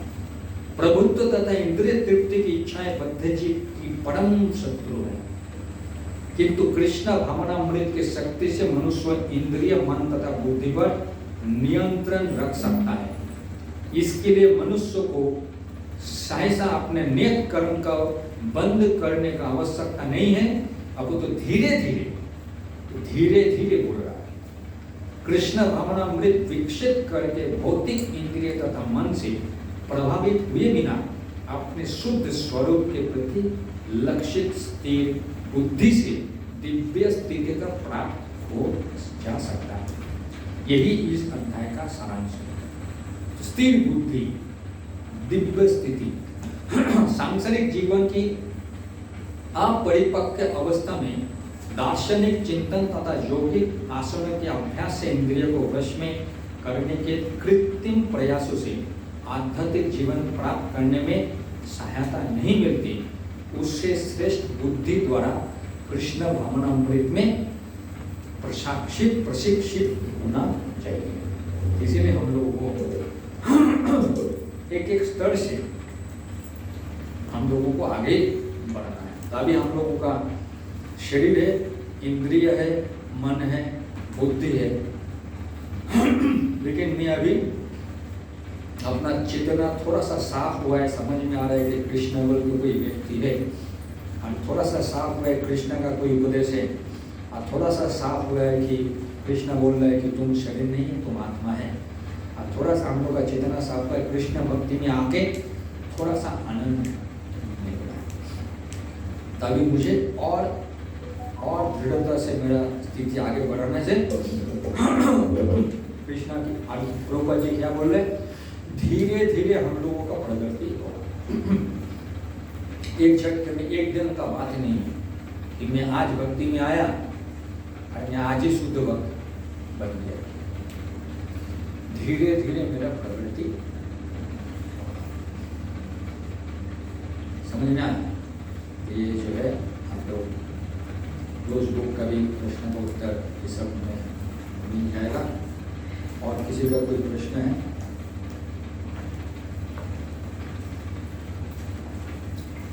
तो ये भगवद गीता बढ़िया से पढ़ने से हम लोगों का थोड़ा सा ज्ञान वर्धित होता है कि भगवद गीता में वास्तविक में है क्या। इसलिए आप लोगों को पढ़ने के लिए भक्ति शास्त्री कोर्स किया गया है। नहीं तो घर में रहेगा, पढ़ा रहेगा, कब 9-6 दिन में एक बार किताब खोलेंगे, कब पढ़ाई होगा।